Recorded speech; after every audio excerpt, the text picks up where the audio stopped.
अस्सलाम वालेकुम स्टूडेंट्स, कैसे हैं आप लोग। उम्मीद करता हूँ कि आप सब खैरियत से होंगे। चलें जी, आज के लेक्चर का बाकायदा आगाज करते हैं।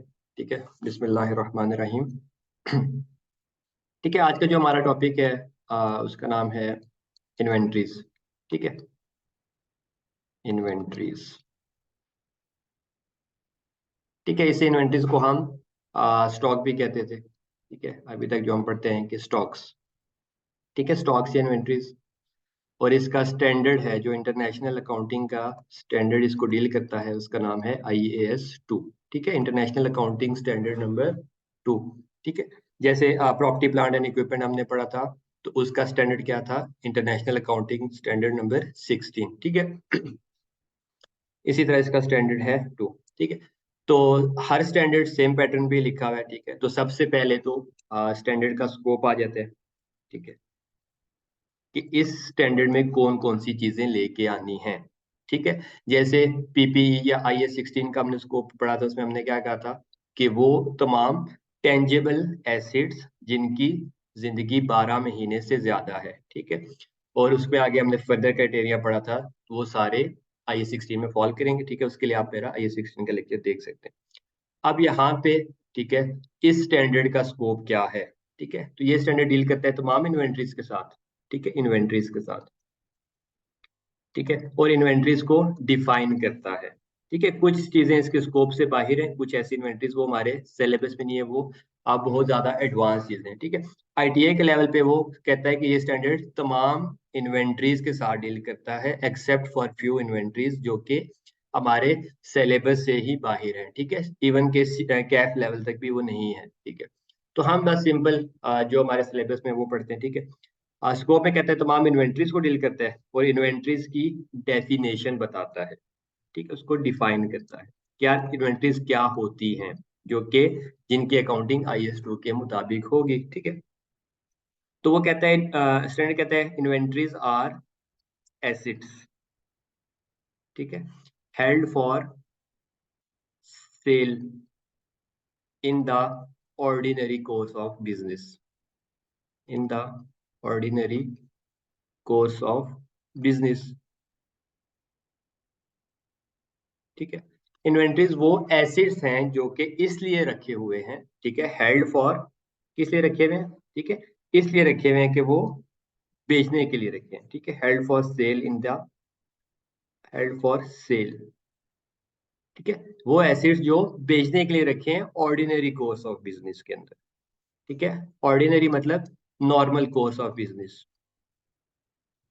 ऑर्डिनरी कोर्स ऑफ बिजनेस का मतलब है नॉर्मल कोर्स ऑफ बिजनेस में बेचने के लिए रखे हुए हैं। ठीक है, जैसे, ठीक है, मिसाल के तौर पे ग्रोसरी स्टोर है। ठीक है, ग्रोसरी स्टोर वाले ने जो चीजें रखी हैं, दालें, ठीक है, आटा, चीनी वगैरह, ये सारी बेचने के लिए रखी हैं। ठीक है, आम तौर के ऊपर, तो वो उसका क्या हो जाएगा? इन्वेंट्रीज हो जाएंगी। ठीक है, इसी तरह एक फर्नीचर वाला है। ठीक है, उसने फर्नीचर बना के रखा हुआ है। ठीक है, उसका काम क्या है? फर्नीचर को सेल करना। ठीक है, तो वो फर्नीचर इसका क्या हो जाएगा? इन्वेंट्रीज। तो वो IS 2 में फॉल करेगा। ठीक है, इसी तरह एक प्रॉपर्टी डीलर है। ठीक है, प्रॉपर्टी डीलर, प्रॉपर्टी डीलर का क्या काम होता है? घर बेचना। ठीक है, तो उसके लिए जो घर हैं, ठीक है, हाउसेस या बिल्डिंग्स कह लें, ठीक है, तो वो उसने अपने इस्तेमाल के लिए नहीं रखी हुई। ठीक है, जो उसने बेचने के लिए रखी हुई है। ठीक है, for sale in the normal course of business. ठीक है, वो क्या जाएंगी? सारी हमारी इन्वेंट्रीज बनेगी। ठीक है, और IAS 2 उनको डील करेगी। ठीक है, अगर प्रॉपर्टी डीलर ने कोई अपने इस्तेमाल के लिए चीज रखी है, ठीक है, ऑन यूज, ठीक है, ऑन यूज, ठीक है, तो वो तो हमने क्या कहा था?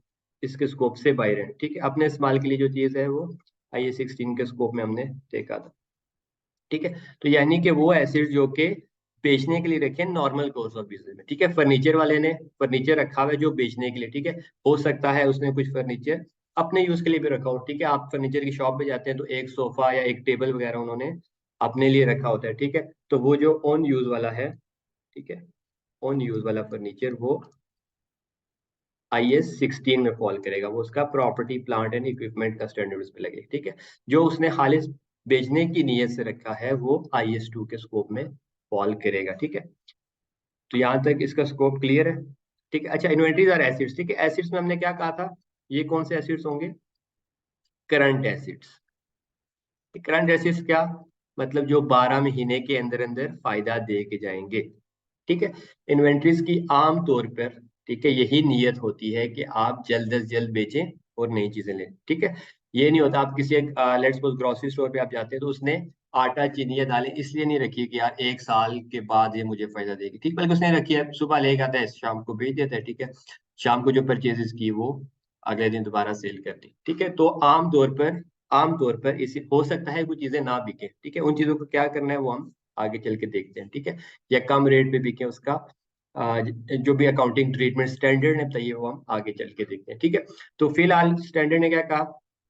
इन्वेंट्रीज वो एसिड्स हैं, और कौन से एसिड्स हैं ये हम अपने नॉलेज के लिए हमें पता है, ये करंट एसिड्स हैं। ठीक है। क्योंकि इसका मकसद क्या है?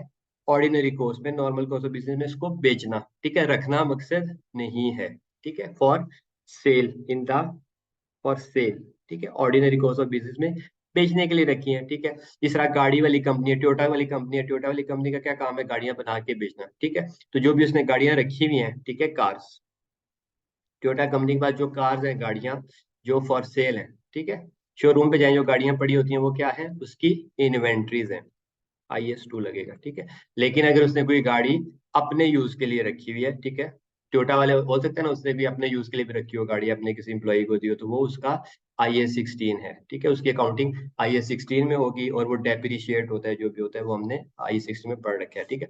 अब यहाँ पे वो गाड़ियां या वो चीजें, वो एसिड्स, ठीक है, करंट एसिड्स नॉर्मली होते हैं जो कि for sale in the ordinary course of business, ठीक है, आमतौर पर बेचने के लिए रखे जाते हैं, वो इन्वेंट्रीज कहलाती हैं।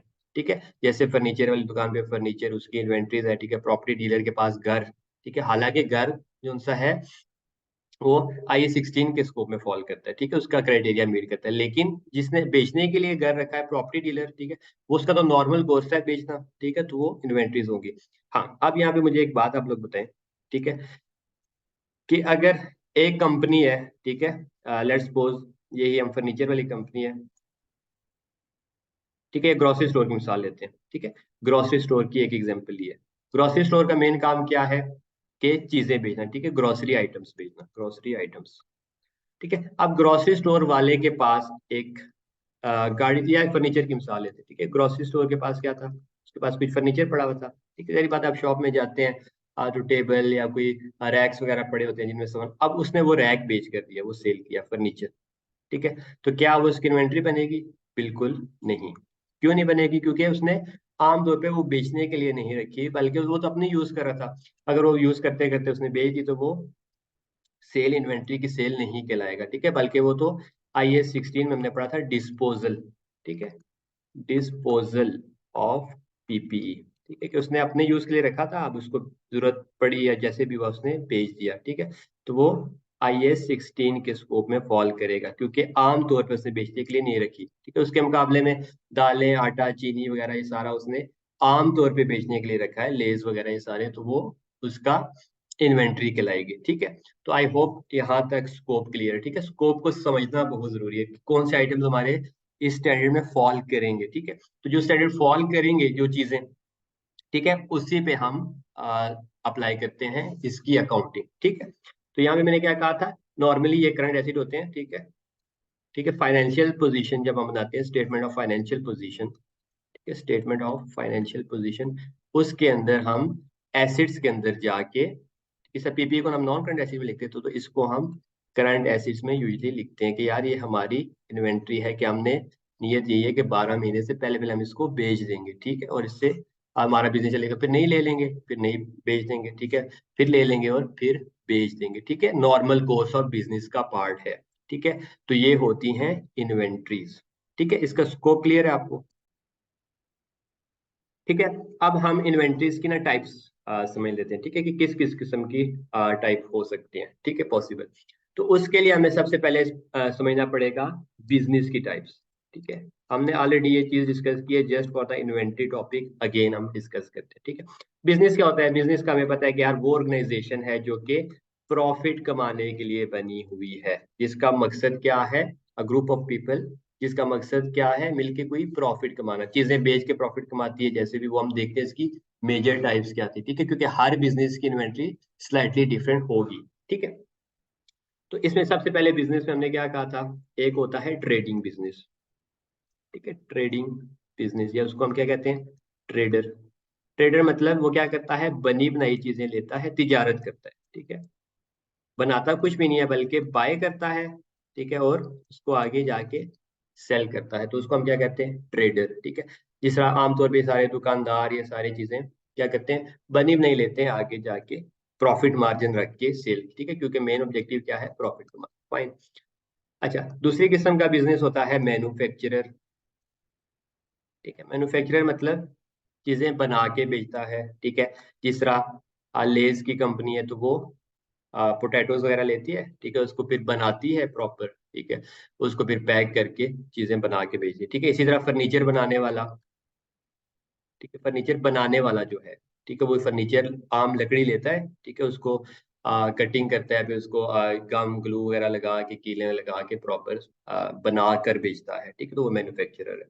ठीक है, एक ट्रेडर क्या है, बनी बनाई चीजें लेके बेचेगा। दूसरा मैन्युफैक्चरर क्या है, कि वो खुद उसकी फैक्ट्री वो चीजें बना कर बेचता है। ठीक है, और तीसरा बिजनेस हमने क्या कहा था, सर्विस बिजनेस होता है। ठीक है, जिस तरह ऑनलाइन टीचिंग है। ठीक है, कोई टीचिंग इंस्टीट्यूट है, कोई यूनिवर्सिटी। ठीक है, तो क्या वो कोई स्टूडेंट्स बना के, या लेट्स सपोज सीए वाला कोई इंस्टीट्यूट है, क्या वो चार्टर्ड अकाउंटेंट बना के बेच रहे हैं? नहीं, बिल्कुल। ठीक है, क्या वो बने बनाए सीए लेके बेच रहे हैं, कोई ट्रेडिंग कर रहे हैं? वो भी नहीं, बल्कि वो तो सर्विसेज दे रहे हैं। ठीक है, तो सर्विसेज में आम तौर पर यूजली, ठीक है, लेट्स सपोज 95% चांसेस, बल्कि 99% कह लें आपके लेवल पे, नो इन्वेंट्री। ठीक है, कोई भी इन्वेंट्री नहीं होती। ठीक है, जो छोटा मोटा उन्होंने सामान, कंप्यूटर लैपटॉप रखा हुआ है। ठीक है, कोई फर्नीचर रखा है, चेयर्स वगैरह, कुर्सियां, ठीक है, रखी हुई हैं, चेयर्स फर्नीचर वगैरह। ठीक है, या कोई कंप्यूटर रखा है, कोई प्रिंटर वगैरह रखा है, तो वो सारे उसके क्या होंगे, बेचने की नीयत से नहीं रखे, बल्कि अपने यूज के लिए, तो वो IAS 16 में फॉल करता है। ठीक है, वो उसका प्रॉपर्टी प्लांट एंड इक्विपमेंट है। ठीक है, वो उसका इन्वेंट्री नहीं है। तो सर्विस के केस में इन्वेंट्री नहीं होती। ठीक है, तो मेन पीछे कौन से दो बिजनेस रह गए जिनमें इन्वेंट्री होती है? ठीक है, एक आ गया ट्रेडर। ठीक है, जो क्या करता है, बनी बनाई, ठीक है, बनी बनाई चीजें लेता है और आगे सेल कर देता है। ठीक है, और दूसरा हो गया मैन्युफैक्चरर। तो मेन ये है कि इन दो बिजनेसेस के पास ही इन्वेंट्री होगी। इन्वेंट्री के स्कोप में क्या क्या फॉल करता है, ऊपर हम डिटेल से देख चुके हैं कि ऑर्डिनरी कोर्स में चीजें बेचने के लिए जो रखी होती हैं वो इन्वेंट्रीज या स्टॉक्स कहलाती हैं। ठीक है, तो अब हम स्टैंडर्ड के ऊपर से पढ़ते हैं कि उसमें क्या डेफिनेशन लिखी है। ठीक है, बल्कि उससे पहले हम अब यहाँ पे एक्सप्लेन कर लेते हैं। ठीक है, एक सॉर्ट ऑफ डिस्कशन करते हैं। ठीक है, वेट अ मिनट। ठीक है, इसमें हमने ये कंक्लूड किया कि सर्विस बिजनेस के पास इन्वेंट्री के चांसेस नहीं है। ठीक है, क्योंकि उसका काम है सर्विसेज देना, जो छोटी मोटी चीजें उसने अपनी सर्विसेज के लिए रखी हुई हैं। ठीक है, लेट्स सपोज कोई ट्रांसपोर्ट कंपनी है, उसने ट्रांसपोर्ट की सर्विस देनी है, तो उसके बाद जो गाड़ियां हैं वो सारी उसकी IAS 16 में फॉल करेंगी। ठीक है, इसी तरह कोई एजुकेशन इंस्टीट्यूशन है, उसके पास जो भी फर्नीचर ये चीजें पड़ी हैं वो सारी वो अपने यूज के लिए करे, तो IAS 16 में फॉल करेगा, बल्कि वो बेचने के लिए नहीं रखी। ठीक है, तो IAS 2 में फॉल नहीं करेगा। पीछे रह जाते हैं दो बिजनेस में। ठीक है, तो उसमें इन्वेंट्रीज हैं, बिल्कुल होती हैं। ठीक है, ट्रेडर। ठीक है, अब ट्रेडिंग बिजनेस में एक किस्म की इन्वेंट्री होगी। ठीक है, ओनली वन टाइप। ठीक है, बाय फॉर्म बात करूं मैं। ठीक है, हो सकता है वो फर्नीचर सोफे भी बेच रहा है। ठीक है, वो कुर्सियां भी बेच रहे हैं। ठीक है, वो बेड भी बेच रहे हैं। ठीक है, तो वो उस तरह तो मुख्तलिफ क्लासेस हो सकती हैं, लेकिन मेन एक टाइम टाइप होगी, उसको क्या कहेंगे हम, फिनिश गुड्स। ठीक है, फिनिश गुड्स वो बेचेगा। ठीक है, जिसे हम क्या कहते हैं, फिनिश गुड भी कहते हैं। ठीक है, स्टॉक भी कह सकते हैं। ठीक है, गुड्स भी कहते हैं। ठीक है, और इन्वेंट्रीज भी कहते हैं। ठीक है, बस एक ही किस्म की, एक किस्म से मुराद ये है कि हाली फिनिश्ड गुड्स उसके पास होंगी। ठीक है, जो वो ट्रेडर है। ठीक है, बनी बनाई चीजें लेगा, बस वही बेचेगा। ठीक है, उसके मुकाबले में मैन्युफैक्चरिंग वाले एंटिटीज के पास तीन किस्म की इन्वेंट्रीज होंगी। क्या? जो चीजें बना बना के बेचते हैं। ठीक है, अब ये क्या है, ये सोफा का शोरूम है, तो उसके पास क्या होंगे शोरूम में, ठीक है, क्या शोरूम में कोई लकड़ी भी दिखा रहा होगा? नहीं, बल्कि हाल ही एक सोफा मुकम्मल जो तैयार किया हुआ है वो बेचने के लिए रखा होगा। ठीक है, इसी तरह गाड़ी की मिसाल लेते हैं। ठीक है, लेट्स सपोज अब गाड़ी टोयोटा को जो शोरूम है उसमें सारी टोयोटा की क्या होगी, आधी गाड़ियां या टायर अलग से पड़े होते हैं, ठीक है, बेचने के लिए नहीं, बल्कि कंप्लीट जो गाड़ी तैयार होती है वो आगे ट्रेडर जो है उसका जो भी ऑथराइज डीलर है वो लेता है उसको और वो गाड़ियां बेचती है। ठीक है, तो कहने का मतलब ये है वहां पे एक ही किस्म की इन्वेंट्री होगी। ठीक है, गाड़ियां मुख्तलिफ किस्म की हो सकती हैं। ठीक है, साथ में कोई और चीज बेची उसकी बात नहीं कर रहा मैं। इस एंगल से बात करूं कि फिनिश गुड्स और वर्क इन प्रोग्रेस, बाकी क्या वो हम मैन्युफैक्चरिंग का देख लेते हैं तो हमें ऑटोमेटिक ये चीज समझ आ जाएगी। ठीक है, उसको हम स्टॉक या गुड्स या इन्वेंट्रीज भी कहते हैं। सो मैन्युफैक्चरिंग में एंटिटीज में तीन किस्म की ब्रॉड कैटेगरीज है इन्वेंट्री। एक है फिनिश गुड्स। ठीक है, सर्विस को तो हम हटा देते हैं ना कि इसमें हमने कहा कोई इन्वेंट्री नहीं होगी। ठीक, अच्छा फिनिश गुड्स। ठीक है, फिनिश गुड्स के एक मिनट कलर चेंज कर ले। ठीक है, फिनिश गुड्स होंगी, दूसरी किस्म की होगी कुछ वर्क इन प्रोसेस। ठीक है, वर्क इन प्रोसेस, ठीक है, या प्रोग्रेस भी कहते हैं। ठीक है, या इसको हम सेमी फिनिश्ड गुड्स भी कह सकते हैं। ठीक है, सेमी फिनिश्ड गुड्स। ठीक है, नाम से आपको क्या लग रहा है? सेमी फिनिश मतलब जो भी मुकम्मल तैयार नहीं हुई है, हाँ कुछ ना कुछ तैयार हुई है, आधी हालत में है। ठीक है, फिर इसके अलावा होगा रॉ मटेरियल्स। ठीक है, तो मैन्युफैक्चरिंग बिजनेस के पास तीन किस्म की इन्वेंटरीज होंगी। Number one finish good. ठीक है, लेट्स सपोज फर्नीचर की अगेन एग्जांपल लेते हैं। ठीक है, क्यों? क्योंकि कॉमन एग्जांपल है। ठीक है, फर्नीचर वाले के पास आप जाएंगे तो उसके पास बनी बनाई कुर्सियां तैयार होंगी। ठीक है, मैन्युफैक्चरिंग फैक्ट्री की बात करूं। ठीक है, तो बनी बनाई जो कुर्सियां तैयार हैं जो रेडी हैं, ठीक है, रेडी टू सेल, वो क्या होगी? Finish goods. ठीक है, जो मुकम्मल तैयार है। क्या उसके पास हर वक्त सिर्फ बनी बनाई कुर्सियां तैयार है? नहीं, बल्कि कुछ कुर्सियां उस वक्त बन भी रही होंगी। ठीक है, उनको वर्क इन प्रोग्रेस कहा जाता है। ठीक है, वर्क इन प्रोसेस। ठीक है, WIP, वर्क इन प्रोसेस। ठीक है, यानी कि किसी की लकड़ी वगैरह काटी होगी, ठीक है, आर्म रेस्ट वगैरह बनाया होगा और बैग बनी होगी, हो सकता है उस पे जो उसने फिटिंग करनी है वो ना हुई हो। ठीक है, या उसकी पॉलिश रहती हो या कुछ ना कुछ थोड़ा बहुत काम रहता होगा। ठीक है, उसको क्या कहते हैं? Semi finished goods. ठीक है, या वर्क इन प्रोग्रेस, कि अभी वो प्रोसेस में हो सकता है वो जल्द मुकम्मल हो जाएगा। ठीक है, इसी तरह होते हैं कुछ रॉ मटेरियल। रॉ मटेरियल क्या है? बिल्कुल हाम माल। ठीक है, हाम माल। ठीक है, जो अभी के ना कोई फिनिश गुड भी नहीं बना और आधे में भी नहीं है, बल्कि इसी तरह पड़ा हुआ है। ठीक है, जैसे रॉ मटेरियल की क्या एग्जांपल है? वुड, लकड़ी जो उसके पास पड़ी है, इसी तरह लकड़ी जो पड़ी है, ठीक है, वो सारा उसका क्या हो जाएगा? रॉ मटेरियल हो जाएगा। ठीक है, इसी तरह जो उसके पास पिंस वगैरह या जिसे कील वगैरह पड़ी हैं, ठीक है, जिसके साथ उसने चीजें बनानी, ठीक है, वो सारी क्या हो जाएगी? उसकी रॉ मटेरियल्स। ठीक है, अभी खाम माल पड़ा है, वो किसी चीज पे लगा नहीं है, बनना स्टार्ट ही नहीं हुआ। ठीक है, इसी तरह आप कोई भी मिसाल लें। ठीक है, सोफा वाले के पास जाएंगे, कुछ सोफे बने हुए होंगे वो फिनिश गुड्स। ठीक है, कुछ अभी लकड़ी का फ्रेम तो बन गया होगा लेकिन उसमें वो गद्दियां वगैरह भी फिट करनी होंगी। ठीक है, कुशंस वगैरह जो भी है, तो वो भी वर्क इन प्रोग्रेस है, वो अभी आधे में है सामान। ठीक है, सेमी फिनिश गुड। ठीक है, आधी हालत में है। ठीक है, इसके बाद मुकम्मल, इसमें थोड़ा और काम होगा, मुकम्मल हो जाएंगी। और तीसरी है रॉ मटेरियल्स की, जो आम हाम लकड़ी पड़ी है ना, तो वो भी उसका है, तो जहरी बात है, एसिड ही है ना, उससे जाके रॉ मटेरियल से क्या बनेगा? ठीक है, ये स्टेप याद रखिए। ठीक है, रॉ मटेरियल से फिनिश गुड्स जाती हैं, सेमी फिनिश गुड्स। ठीक है, वर्क इन प्रोग्रेस, और वर्क इन प्रोग्रेस से फिर वो चीज मुकम्मल तौर पर तैयार होके फिनिश गुड बन जाती है। ठीक है, तो इन शॉर्ट मैन्युफैक्चरिंग बिजनेस के पास तीन तरह की इन्वेंट्रीज होंगी। ठीक है, finish goods, work in progress और रॉ मटेरियल्स। ठीक है, सर्विस ऑर्गेनाइजेशन के पास हमने कहा था नहीं होगी। ठीक है, और ट्रेडिंग के पास हाल ये है कि जो भी बनी बनाई चीज देता है, ठीक है, अब दुकानदार के पास जो लेस पड़े हैं वो बने बनाए आए हैं, ठीक है, तो वो उसने वही बेचने हैं। ठीक है, तो वो उसकी एक ही किस्म की फिनिश गुड्स की इन्वेंट्री है। हालांकि जो लेस वाली कंपनी है उसके पास कुछ पोटैटोज होंगे, कुछ फैक्ट्री में लेस अभी फ्राई हो रहे होंगे, किसी पे मसाला लगा होगा, और कुछ डब्बों में पैक होंगे। ठीक है, तो कुछ रॉ मटेरियल्स हैं, कुछ वर्क इन प्रोग्रेस है और कुछ फिनिश गुड्स हैं। ठीक है, तो यहाँ तक आई होप इन्वेंट्री का स्कोप और उसकी ब्रॉड प्रोटाइप्स हमारे पास क्लियर हो गई हैं। ठीक है, अब आती है इसकी अकाउंटिंग करनी क्या है। ठीक है, इन्वेंट्री की अकाउंटिंग। ठीक है, इन्वेंट्री की अकाउंटिंग IS2 क्या कहते हैं? ठीक है, अभी मैं आपको सारी की सारी अकाउंटिंग पढ़ाऊंगा जस्ट फ्रॉम वन प्रोस्पेक्टिव, ठीक है, ट्रेडर के प्रोस्पेक्टिव से।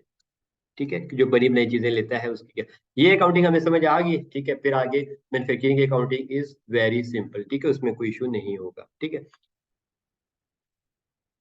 तो ट्रेडर की अकाउंटिंग, ट्रेडर क्या है हमने भी बात की, जो कि बनी नई चीजें लेता है और सेल करता है। ठीक है, एक ही किस्म की इन्वेंट्री है। ठीक है, अब उसकी इन्वेंट्री को उसने क्या करना है, वैल्यू करना है कि यार मेरे पास किस कीमत की इन्वेंट्री पड़ी है। ठीक है, वैल्यू करना है और वैल्यू करके उस कीमत को फाइनेंशियल स्टेटमेंट्स में लिखना है। ठीक है, एसिड को हम क्या करते हैं, एसिड लाइबिलिटीज इनकम एक्सपेंसेस हम फाइनेंशियल स्टेटमेंट बनाते हैं। ठीक है, स्टेटमेंट ऑफ कॉम्प्रिहेंसिव इनकम में सेल्स इनकम्स और एक्सपेंसेस कमाइयां खर्चे वगैरह लिखते हैं, और बैलेंस शीट के अंदर हम एसिड्स लाइबिलिटीज कैपिटल वगैरह लिखते हैं। ठीक है, तो ट्रेडर को क्या करना पड़ेगा, इन्वेंट्री को वैल्यू करना पड़ेगा और करके फिर फाइनेंशियल स्टेटमेंट में लिखना पड़ेगा कि यार हाँ मेरे पास इस तरीके को बैलेंस शीट एज एट बनती है ना।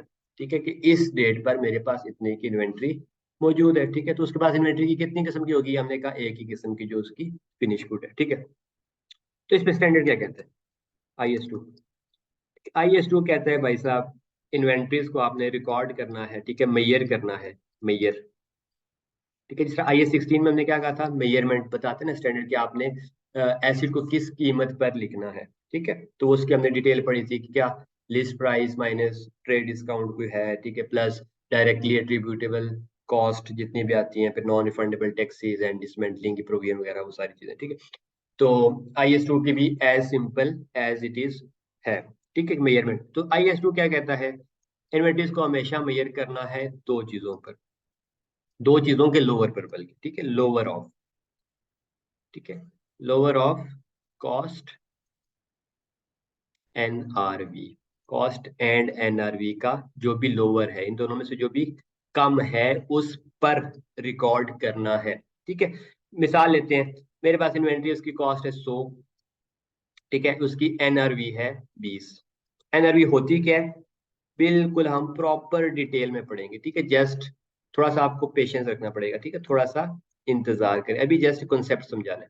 ठीक है, NRV की हम प्रॉपर डिटेल में प्रैक्टिस करेंगे, एक एक वर्ड बाय वर्ड इंशाल्लाह। ठीक है, ठीक है, हमने क्या कहा, स्टैंडर्ड कहता है इन्वेंट्रीज को रिकॉर्ड करो लोअर ऑफ कॉस्ट और NRV। ठीक है, कॉस्ट एंड NRV का जो भी लोअर है, कम है, उस पर रिकॉर्ड करो। ठीक है, तो लेट्स सपोज एक इन्वेंट्री है, उसकी कॉस्ट है 100, NRV चलें इसको कहते हैं 120। ठीक है, तो किस पर रिकॉर्ड होगी, लोअर कौन सा है, 100 या 120, 100। ठीक है, तो inventory would be recorded at 100। फिर 100 ही है लेकिन उसकी NRV है 80। ठीक है, तो आपने किस पे रिकॉर्ड करना है, इन दोनों में से लोअर। ठीक है, लोअर क्या है, हायर नहीं, दोनों में से जो भी लोअर है उस पर रिकॉर्ड करना है। तो लोअर क्या है, 80, तो आप इन्वेंट्री रिकॉर्ड करेंगे 80 के ऊपर। ठीक है, इसी तरह अगर बराबर आ जाती है तो फिर तो मसला ही नहीं है, दोनों बराबर ही है बस। ठीक है, कॉस्ट। ठीक है, जो भी स्टैंडर्ड ने क्या कहा, इसमें से जो भी लोअर है उस पर अपनी इन्वेंट्री रिकॉर्ड करनी है।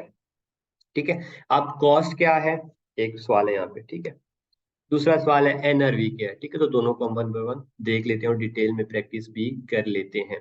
ठीक है, स्टैंडर्ड ने क्या कहा, inventory should be measured at lower of cost and NRV। उन दोनों कॉस्ट और NRV को आपस में कंपेयर करो, जो भी उसमें से कम है ना उस पर लेके रिकॉर्ड कर दो।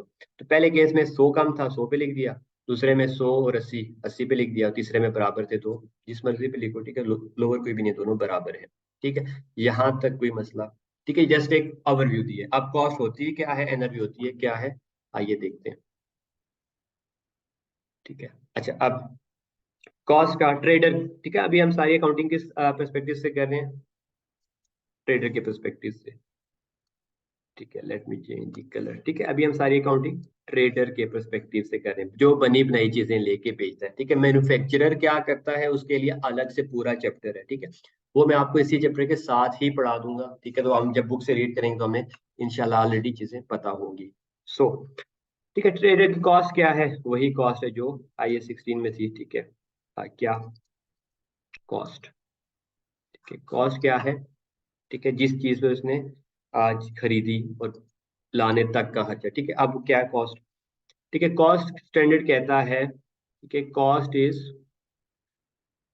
कॉस्ट कह लें आप, ठीक है, वही है। ठीक है, लिस्ट प्राइस जो हमने I16 में पढ़ी थी ना, मिलती जुलती है, सिर्फ इसमें प्रोविजन फॉर डिसमेंटलिंग नहीं है। ठीक है, बाकी वही तकरीबन सारी चीजें। ठीक है, लिस्ट प्राइस जो भी होगी माइनस ट्रेड डिस्काउंट। ठीक है, प्लस सारे डायरेक्टली एट्रीब्यूटेबल खर्चे। ठीक है, डायरेक्टली एट्रीब्यूटेबल खर्चे मतलब जो उस चीज की वजह से डायरेक्ट खर्चे हुए हैं। ठीक है, मतलब खास उसी वजह से, अगर वो काम में ना करता, ठीक है, काम ना करता, ठीक है, तो वो खर्चा ना होता।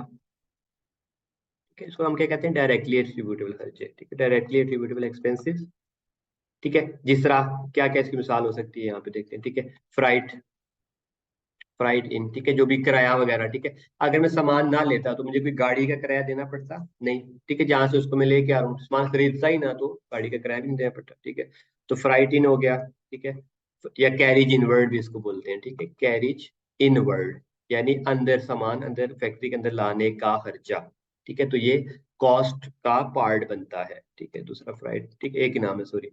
ठीक है, कैरिज आउटवर्ड क्या होता था, हमने देखा था, कैरिज।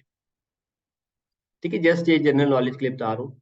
कैरिज आउटवर्ड होता था बाहर बेचने का खर्चा, तो वो हमेशा सेलिंग एक्सपेंस बनता था। ठीक है, सेलिंग एक्सपेंस, बेचने पर खर्चा। ये क्या है, डायरेक्टली एट्रीब्यूटेबल खर्चा जो लेने पर, ठीक है, इन्वेंट्री खरीदने पर का खर्चा। ठीक है, तो इसमें हमने क्या कहा था, डायरेक्टली एट्रीब्यूटेबल में पहली चीज होगी फ्राइट इनवर्ड। ठीक है, या इसे हम कैरिज इनवर्ड भी कहते हैं, सामान लेने का किराया। ठीक है, फ्राइट भी, किराया भी। ठीक है, फिर वेजिस।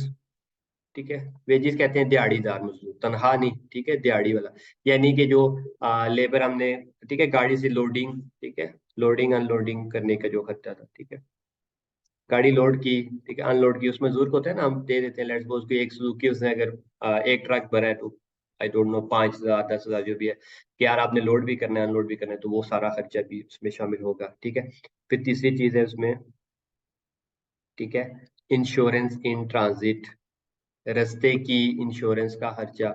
ठीक है, कि हम क्या करते हैं, हमें रिस्क होता है तो हम अपना रिस्क ट्रांसफर करते हैं। ठीक है, रास्ते में इंश्योरेंस करा लेते हैं कि यार सामान हमारे पास पहुंच जाए। ठीक है, हैरियत से। ठीक है, कुछ अगर हो जाता है तो हमने इंश्योरेंस कंपनी को कहा होता है कि यार आप हमसे प्रीमियम ले लो, कोई मसला या नुकसान हुआ, ठीक है, रास्ते में कोई खुदा ना खास्ता खराब होगी, कोई आग लग गई या चोरी होगी, जो भी है, तो वो आप उसका बियर करोगे, आप हमें पैसे दे दोगे। ठीक है, तो इंश्योरेंस इन ट्रांजिट, रास्ते की इंश्योरेंस भी ऐड होती है, दूसरी इंश्योरेंस ऐड नहीं होती। ठीक है, जो दूसरी इंश्योरेंस होती है ना सामान लेके आने के बाद, वो ऐड नहीं होती।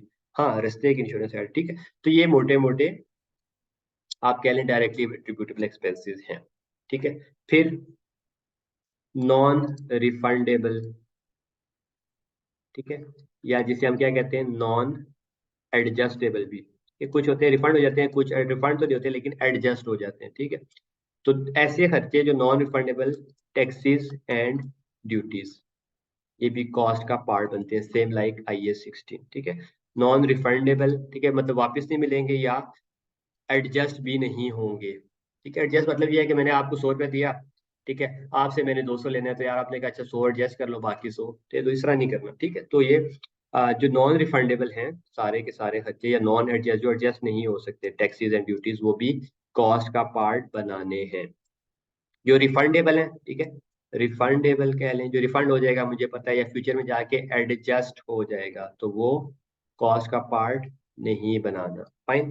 ठीक है, तो स्टैंडर्ड ने इसमें क्या क्या है, स्टैंडर्ड ने बोला है कि भाई प्रेजेंट कंडीशन तक लाने के तमाम खर्चे आप ऐड करो। ठीक है, कंडीशन में लाने, ठीक है, प्रेजेंट कंडीशन में लाने तक के खर्चे। ठीक है, आप उसको एक कंडीशन में ले आए, ठीक है, आपने उसके वहां तक जितने भी सारे खर्चे हैं वो उसमें, ठीक है, प्रेजेंट कंडीशन में लाने तक का खर्चा। ठीक है, आपने इन्वेंट्री आपके स्टोर में जब पहुंच जाए, ठीक है, या गोदाम या जो भी आपने रखा हुआ है दुकान, ठीक है, वहां तक का खर्चा वहां पे ऐड हो जाएगा, उसके बाद का खर्चा ऐड नहीं होगा। ठीक है, बाद वाला खर्चा, ठीक है, ऐड नहीं होगा, नहीं होगा। ठीक है, राइटिंग आपको पता है मेरी इसी तरह, ये तो आई होप साथ साथ बोल रहा हूँ तो इंशाल्लाह मसला नहीं होगा। मेन चीज़ है कॉन्सेप्ट हमारा क्लियर हो। ठीक है, तो इन्वेंट्री की कॉस्ट, ठीक है, में क्या कहते हैं, लिस्ट प्राइस, जिस कीमत पर खरीदी, अगर उसने कोई ट्रेड डिस्काउंट दे दिया तो उसको उधर से माइनस कर लो। ठीक है, ट्रेड डिस्काउंट क्या होता है, इसकी हम कोई एंट्री रिकॉर्ड नहीं करते बल्कि मौके का डिस्काउंट किया जाए कि यार आपने कहा 1000 रुपये का, मैंने कहा नहीं यार 900 का दे दो, तो उसने कहा चलो ठीक है 100 रुपये डिस्काउंट है, तो आपने उस पर रिकॉर्ड करना है। प्लस डायरेक्टली एट्रीब्यूटेबल खर्चे जो उसकी वजह से carriage inward, flight inward, veggies, unloading की, ठीक है, या रास्ते की इंश्योरेंस, ये सारी चीजें उसमें ऐड हो जाती हैं। प्लस कोई नॉन रिफंडेबल टैक्सेस ड्यूटीज हैं तो ये मिला के उसकी कॉस्ट बन जाएगी। ठीक है, प्रेजेंट कंडीशन में लाने तक के तमाम खर्चे ऐड करने हैं। उसके बाद वाला खर्चा नहीं होगा। बाद वाला कौन सा खर्चा हो सकता है, ठीक है, स्टोरेज की कॉस्ट। ठीक है, आपने कहा यार मैं इन्वेंट्री तो ले हूँ, ठीक है, अब मैंने इसको ना गोदाम में रखने हैं और गोदाम में स्टोर करना है। ठीक है, उसका खर्चा। ठीक है, किराया, किराया लगेगा गोदाम में। ठीक है, उसके अलावा उसकी जो बिजली है गोदाम की, तेरी बात है, अंधेरे में या कोई जो भी सेफ्टी की चीजें लगाने में सारा खर्चा वो ऐड नहीं होगा। प्रेजेंट कंडीशन में लाने तक का खर्चा ऐड होगा, उसके बाद वाला खर्चा ऐड नहीं होगा। कहाँ जाएगा ऐड नहीं होगा तो, एक्सपेंस, एक्सपेंस बन जाएगा। ठीक है, रेंट एक्सपेंस डेबिट, बैंक या पेबल क्रेडिट। ठीक है, P&L में एक्सपेंस बन जाएगा। ठीक है, लाने तक का खर्चा इन्वेंट्री में चला जाएगा। ठीक है, इन्वेंट्री को डेबिट करेगा और वो पेबल क्रेडिट हो जाएगा। लाने के बाद का खर्चा expense debit to payable credit. ठीक है, यहाँ तक किसी को कोई मसला, ठीक है, पॉज करके एक बार देख लें, कोई इशू है तो हम अभी डिस्कस कर सकते हैं। ठीक है, अभी तक हमने क्या कहा था, इन्वेंट्रीज को मेजर करना है किस पे, lower of cost and NRV, इनका जो भी लोअर है उस पे रिकॉर्ड करें। कॉस्ट के बारे में हमने देख लिया, कॉस्ट क्या होती है, ठीक है, कि वो तमाम खर्चे जो इन्वेंट्री को प्रेजेंट कंडीशन, या इसके साथ ये भी लिख देते हैं, ठीक है, एंड लोकेशन, ठीक है, अपनी इस हालत तक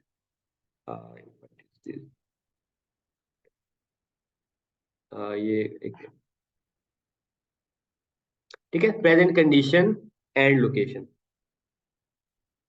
ठीक है, कि इस अपनी इस हालत में और अपनी प्रेजेंट लोकेशन में लाने तक का खर्चा सारा ऐड कर दिया, और बाद वाला ऐड नहीं किया बल्कि वो एक्सपेंस बनेगा। ठीक है, जैसे स्टोरेज और गोदाम वगैरह के खर्चे होते हैं। फाइन, तो cost I hope clear. Now अभी हम देखते हैं,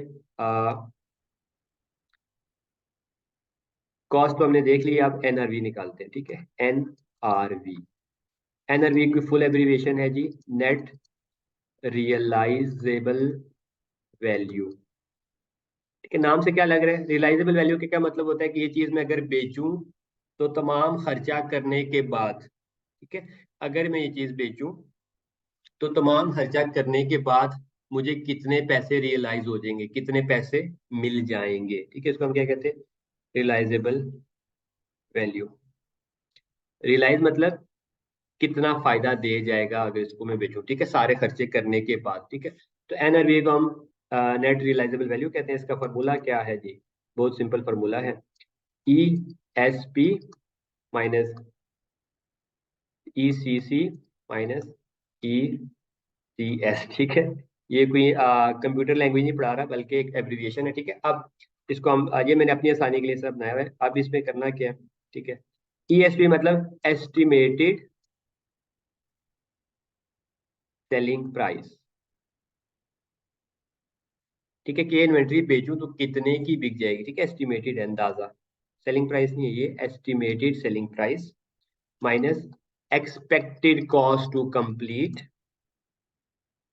cost to complete minus ECS, expected cost to sell, बेचने पर कितना खर्च है, कंप्लीट करने पर कितना आ जाएगा। ठीक है, लेट्स सपोज मैंने कहा यार मेरे पास एक गाड़ी है, ठीक है, उसको मैं बेचने है, ठीक है, बेचने के लिए रखी हुई है। ठीक है, अगर अपनी गाड़ी में बेच रहा हूँ तो वो, तो मेरी पीपीई में है, वो पीपीई का डिस्पोजल। लेट्स सपोज मैं गाड़ियों का ही काम करता हूँ, मेरे पास गाड़ी है, ठीक है, तो अब, ठीक है, E S P estimated selling price. ठीक है, मैंने कहा मैंने गाड़ी ली थी, ठीक है, क्योंकि मैं ट्रेडर हूँ, गाड़ियों का लेके बेचता हूँ। ठीक है, ठीक है, सेकेंड हैंड गाड़ी ली मैंने, लेट्स सपोज 2 लाख की। ठीक है, अब ये गाड़ी का क्या है, मैंने कहा यार मैं अगर बेचता हूँ आज, ठीक है, तो आज ये बिक जाएगी तकरीबन 2.5 लाख की। ठीक है, expected estimated selling price 2.5 lakh की बिक जाएगी। ठीक है, कंप्लीट करने पे कोई खर्चा, मैं कहता हूँ हाँ थोड़ा सा इसका ये है कि मैंने कोई रिपेयर वर्क अभी कराने हैं, ठीक है, तो मुझे तकरीबन 20-1 हज़ार रुपया कंप्लीट करने पे लग जाएगा, ठीक है। अभी इसकी लेट्स सपोज जो भी कोई इंजन का काम है वगैरह कराना है, ठीक है। एक्सपेक्टेड कॉस्ट टू कंप्लीट, ठीक है। एक्सपेक्टेड कॉस्ट टू सेल, ठीक है। बेचने पे खर्चा ये है कि लेट्स सपोज मैं कहता हूँ यार मुझे 10 हज़ार रुपये का कमीशन देना पड़ेगा, ठीक है। और इस बेचने पर मुझे 10 हज़ार रुपये का किसी डीलर को कहता हूँ वो भिजवा देगा, ठीक है। तो अब इसके एनआरवी कितने बनेगी, ठीक है। Estimated selling price 2.5 lakh minus expected cost to complete minus expected cost to sell, ठीक है। तो 2.5 लाख में से 30 हज़ार माइनस करें तो 2,20,000, ठीक है। ये इसकी क्या आ गई, एनआरवी, ठीक है। और कॉस्ट इसकी तो 2.5 लाख है। कॉस्ट तो कैसे निकलती है, हमें ये ऊपर हमने सारा देख लिया कि प्रेजेंट कंडीशन में लाने तक के सारे खर्चे कॉस्ट का पार्ट बनेंगे, ठीक है। तो कॉस्ट इज 2 लाख को हमने सारे प्लस माइनस करके 2 लाख निकाल लिए। फिर एनआरवी या नेट रियलाइजेबल वैल्यू का फॉर्मूला हमने क्या सीखा, estimated selling price minus expected cost to complete minus expected cost to sell, ठीक है। तो ये क्या निकल आएगी, एनआरवी, ठीक है। एस्टिमेटेड सेलिंग प्राइस है और एक्सपेक्टेड कॉस्ट टू सेल है यहाँ पे, ठीक। कितना मुझे ये सारा हम अंदाजा ही लगा रहे होते हैं, ठीक है। तो ये इसके अंदर भी है। और स्टैंडर्ड ने क्या कहा था, आपने क्या रिकॉर्ड करना है, lower of cost and NRV पर रिकॉर्ड करना है, ठीक है। तो इसमें देखें कॉस्ट क्या है, 2 लाख, एनआरवी कितनी, 2,20,000, तो लोअर कौन सा है, 2 लाख, तो आपने 2 लाख 2 लाख पर रिकॉर्ड करना है, ठीक है। एक छोटी सी और एग्जांपल लेते हैं, ठीक है। सोफा वाले हैं, सोफा, लेकिन फिर वो बात यही है कि मैन्युफैक्चरिंग बिजनेस की तरफ बात चलेगी, तो हम ट्रेडर की सारी बात लेते हैं, ठीक है। लेट्स सपोज एक ट्रेडर वाले बिजनेस ने क्या किया जी, लाख रुपए का सोफा ले लिया बना बनाया, ठीक है। उसका काम बनाना नहीं है, बना बनाया ले लिया और बेचने के लिए, ठीक है। उसने कहा यार ये सोफा मुझे 1,20,000 का बेच दूंगा मैं, ठीक है। लेकिन सोफा जब मैं ले गया था तो ये थोड़ा सा डैमेज हो गया था, ठीक है, थोड़ा सा खराब हुआ था। अब मुझे इसको कंप्लीट करना पड़ेगा, ठीक है। लेट्स सपोज इसकी एक आर्म टूट गई थी, तो वो कंप्लीट करवा के उस पर मुझे लग जाएंगे यार तकरीबन 30,000 रुपये। फिर बेचने में मुझे कोई खर्चा नहीं है, मेरा अपना बस शोरूम है, ठीक है, और मैं खुद ही इसको बेच देता हूँ, ठीक है। मैं एस्टिमेट करता हूँ कोई कॉस्ट टू सेल नहीं है, ठीक है, बस, ठीक है। तो 1,20,000 माइनस 1,20,000 क्या है, एस्टिमेटेड सेलिंग प्राइस, बेचने का जितनी कीमत पर बिक सकती है, अंदाजा लगाया 1,20,000 का बिक जाएगा, लेकिन 30,000 का खर्चा करने के बाद, ठीक है। तो estimated selling price minus expected cost to complete minus expected cost to sell, कितना बना है नरवी, 1,20,000 में से 30,000 माइनस करें तो 90,000। तो अब स्टैंडर्ड क्या कहता है, किस पे रिकॉर्ड करनी है, lower of cost and energy, lakh lower है या 90,000, 90,000, तो 20 को लोअर पे रिकॉर्ड करना है, ठीक है। ये इसकी बिल्कुल बेसिक कॉन्सेप्ट है। इसकी रियल अकाउंटिंग क्या है वो भी हम उसके सवाल जब पढ़ेंगे तो देखेंगे, ठीक है। तो ये एनआरवी का कॉन्सेप्ट भी यहाँ तक क्लियर है, यहाँ तक किसी को कोई मसला, NRV is equal to estimated selling price minus cost to complete minus cost to sell, fine. और इन दोनों का जो भी लोअर होगा उस पे इन्वेंट्री रिकॉर्ड हो जाएगी एज पर IAS 2। चलें जी, यहाँ तक आई होप क्लियर है। बेसिक वैसे हमने इन्वेंट्री के बारे में पढ़ा, उसका स्कोप क्या है, ठीक है। इन्वेंट्री में क्या क्या चीजें आती हैं और उसकी अकाउंटिंग कैसे करते हैं, lower of cost and NRV, cost के बारे में भी देख लिया, एनरवी का फॉर्मूला भी देख लिया, ठीक है। जस्ट ओवरव्यू है, ठीक है, बाकी इसकी इंशाल्लाह डिटेल में हम प्रैक्टिस करेंगे। अच्छा, अब ये तो होगी उसके बारे में जनरल बातें। अब ये कि हमने इन्वेंट्रीज को रिकॉर्ड तो करना है फाइनेंशियल स्टेटमेंट में, ठीक है। तो अब उसके लिए, ठीक है, इन्वेंट्री के रिकॉर्डिंग के सिस्टम्स कौन से हैं, ठीक है। इसमें से एक हमने सिस्टम पढ़ा हुआ है पहले का, दूसरा भी हम पढ़ लेते हैं, ठीक है। इन्वेंट्री के रिकॉर्डिंग सिस्टम्स, ठीक है, या मेथड्स, सिस्टम्स कह लें या मेथड, कि कैसे रिकॉर्ड करना है, किस रेट पर रिकॉर्ड करना है, वो अलग, उसकी कॉस्टिंग के लिए अलग से हम टेक्निक सीखेंगे, ठीक है। ये जस्ट मेथड है कि कैसे रिकॉर्ड करना है, मेथड क्या है, ठीक है, सिस्टम कौन सा यूज कर सकते हैं, कैसे रिकॉर्ड करना है, ठीक है, किस कीमत पर करना है, वो उसकी कॉस्टिंग में हम सीखेंगे, ठीक है।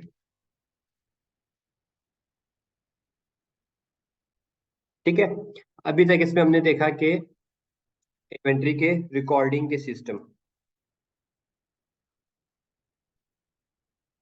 ठीक है। इन्वेंट्री को रिकॉर्ड करने का सिस्टम कौन सा है, ठीक है, या मेथड भी कैसे, किस किस तरीका कार से इन्वेंट्री कैसे रिकॉर्ड करनी है, ठीक है। तो हमारे पास इसमें दो सिस्टम्स हैं, ठीक है, इन्वेंट्री रिकॉर्डिंग के दो सिस्टम्स हैं, ठीक है। एक का नाम है पीरियोडिक, पीरियोडिक इन्वेंट्री सिस्टम, ठीक है। दूसरे का नाम है परपेचुअल, ठीक है। दो ही अकाउंटिंग के सिस्टम हैं इन्वेंट्री को रिकॉर्ड करने के लिए, ठीक है। एक मिनट, जस्ट में इसको रेज करते हैं।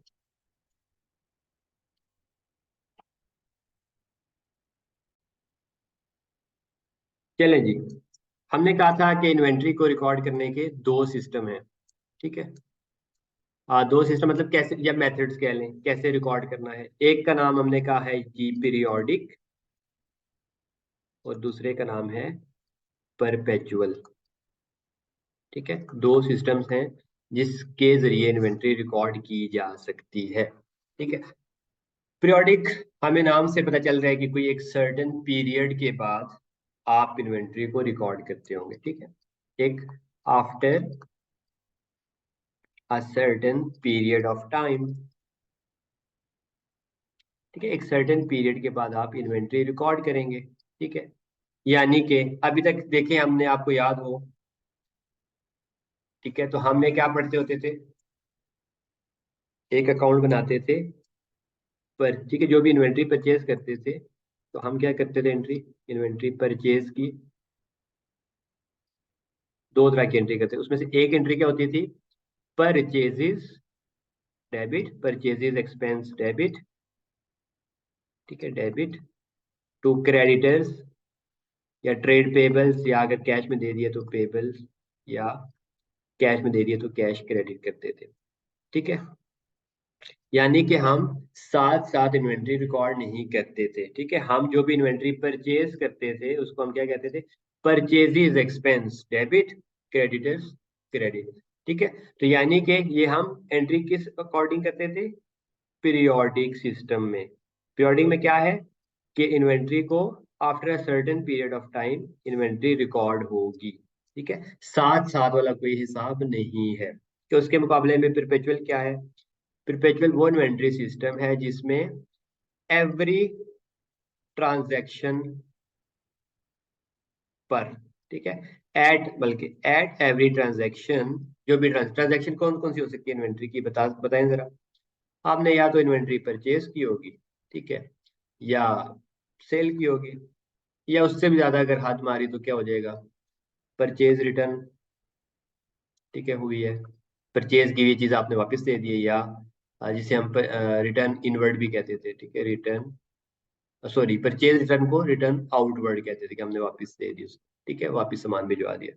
या सेल रिटर्न, के सेल रिटर्न को हम क्या कहते थे, रिटर्न इनवर्ड, यानी अंदर की तरफ सामान वापस आया है, ठीक है, आपके स्टोर की तरफ, ठीक है, तो आपको सेल रिटर्न हुई है, ठीक है। तो इन्वेंट्री की मूवमेंट यही है ना, ट्रांजेक्शन, या तो आपने परचेज की है, या सेल कर दिया, या परचेज रिटर्न हुई है, या सेल रिटर्न हुई है, ब्रॉडली यही है। बाकी ये भी हो सकता है, ड्राइंग्स भी हो सकती है, कि अगर आपका जो मालिक है वो सामान उठा के ले गया, ठीक है। तो इन्वेंट्री की ट्रांजेक्शन मतलब इन्वेंट्री में कोई भी मूवमेंट ऊपर नीचे, ठीक है, अगर कोई चीज आई है स्टॉक इन, ठीक है, तो कोई चीज गई है तो स्टॉक आउट, ठीक है। तो इन्वेंट्री की हर ट्रांजेक्शन पर क्या होगा, record of inventory is updated, inventory is updated, ठीक है। यानी कि कुछ भी हो जाए, परचेज कर लें तब, सेल करें, परचेज रिटर्न करें, सेल रिटर्न करें, ड्राइंग्स करें, कुछ भी हो, आपने हर ट्रांजैक्शन, एट एवरी ट्रांजैक्शन पर आपने इन्वेंट्री का रिकॉर्ड क्या करना है, अपडेट करना है। यानी कि ये वो मेथड है जिसे हम साथ साथ वाला मेथड कह सकते, ठीक है, कि हर काम साथ साथ, सेल की सेल रिकॉर्ड करो, ठीक है, परचेज की तो परचेज रिकॉर्ड, इन्वेंट्री रिकॉर्ड, ठीक है, सॉरी, सेल की तो इन्वेंट्री की सेल रिकॉर्ड करो, परचेज की तो परचेज रिकॉर्ड। कैसे करना है, हर रिकॉर्ड पे इन्वेंट्री अपडेट होती है, ठीक है। यानी कि इस सिस्टम में आपके एंट्री पास करते हैं, ठीक है। आपके पास चीजें जब आई, ठीक है, तो आपने क्या किया, साथ साथ इन्वेंट्री को, अब तो आपने कहा हाँ ये तो मेरी इन्वेंट्री है, तो इन्वेंट्री डेबिट, ठीक है, टू पेबल्स अगर अभी तक पे नहीं किया, या ट्रेड पेबल या क्रेडिटर्स या कैश अगर पे कर दी, जो भी एंट्री है, ठीक है, क्रेडिट साइड आपको बेहतर पता है। ठीक है, तो आपने परचेज के वक्त परचेज नहीं बल्कि इन्वेंट्री का रिकॉर्ड ही अपडेट किया। ठीक है, पीरियोडिक को हम अक्सर दूसरा नाम क्या हो सकता है, इसको हम पीरियड एंड भी कहते हैं। ठीक है, अभी 1 मिनट में आपकी कंफ्यूजन सारी दूर हो जाएगी। ठीक है, पीरियड एंड रिकॉर्डिंग सिस्टम। ठीक है, होता क्या है बेसिकली। ठीक है, टाइप्स ऑफ बिजनेस हमने पढ़ी थी, वेरी करती है। पीरियोडिक में ये होता है कि आप साथ साथ इन्वेंट्री रिकॉर्ड नहीं करते, बल्कि after a certain period of time. ठीक है, यूजुअली क्या करते हैं, पीरियड एंड पे, जब भी आपका पीरियड साल 6 महीने, जब भी आप फाइनेंशियल बनाने वाले होते हैं ना, उससे पहले उसको क्लोज करके एक हिसाब लगा लेते हैं, यार इतनी इन्वेंट्री मेरे पास पड़ी हुई है। ठीक है, इसको हम पीरियड एंड इन्वेंट्री सिस्टम भी बोलते हैं, पीरियोडिक यानी एक पीरियड के बाद।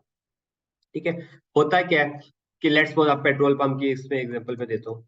ठीक है, अब पेट्रोल पंप वाले अ, हजारों लीटर के हिसाब से पेट्रोल आता है और दिन में बिक जाता है। ठीक है, कोई आता है जी 5 लीटर पेट्रोल डाल दो, 10 लीटर, 20 लीटर। ठीक है, तो वो वाले क्या करते हैं कि वो अब जो भी, क्योंकि देखिए इन्वेंट्री ने बिक के भी आखिर में क्या होना होता है, एक्सपेंस बन जाना होता है ना। ठीक है, इन्वेंट्री बिकेगी कैसे, कि यहाँ पे देख लेते हैं।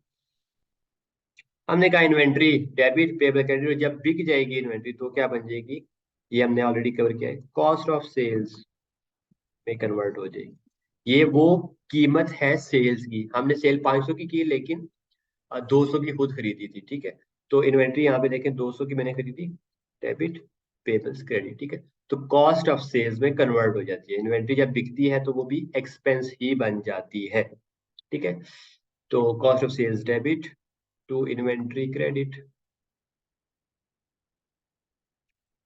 ठीक है, यानी कि इन्वेंट्री का जो मर्जी सिस्टम यूज किया जाए, पीरियोडिक या परपेचुअल, आखिरकार उसमें जो इन्वेंट्री बिक जाती है, ठीक है, जो सोल्ड है, वो क्या हो जाती है, एक्सपेंस बन जाती है। ठीक है, जब इन्वेंट्री बिकती है तो एक्सपेंस बन जाती है। ठीक है, अब मैं करता क्यों, मैं कहता हूँ यार पेट्रोल पंप वाला हूँ मैं अब क्या, हर बंदा जो आएगा अब 200 की इन्वेंट्री उसको कहूँ रुको यार मैं पहले रिकॉर्ड कर लूँ। ठीक है, फिर इन्वेंट्री को क्रेडिट करूँ, कॉस्ट ऑफ सेल्स डेबिट करूँ। ठीक है, फिर दोबारा बंदा क्या है जी पेट्रोल लेने गाड़ी में जी 1000 रुपये का पेट्रोल डाल दे, फिर 1000 रुपये से inventory credit cost of sale debit. मैं करता क्या हूँ, जो भी मैंने सारा पेट्रोल खरीदा है ना, ठीक है, उस सब को ही मैं शुरू में ही एक्सपेंस कर देता हूँ। जो आखिर में बच गया उसको एसिड बना लूंगा, बजाय इसके कि मैं सारे को पहले एसिड बनाऊं। ठीक है, फिर जो बिकता गया उसको एक्सपेंस एक्सपेंस एक्सपेंस, मैं क्या करता हूँ सबको एक्सपेंस बना देता हूँ, जो ना बिकेगा वो मेरा एसिड बन जाएगा। तो ये प्रिंसिपल फॉलो होता है पीरियोडिक में। शाम के वक्त पीरियड एंड में मैं देखता हूँ, अच्छा मैंने तो परचेजेस एक्सपेंस किया हुआ था जी 1000 रुपये का।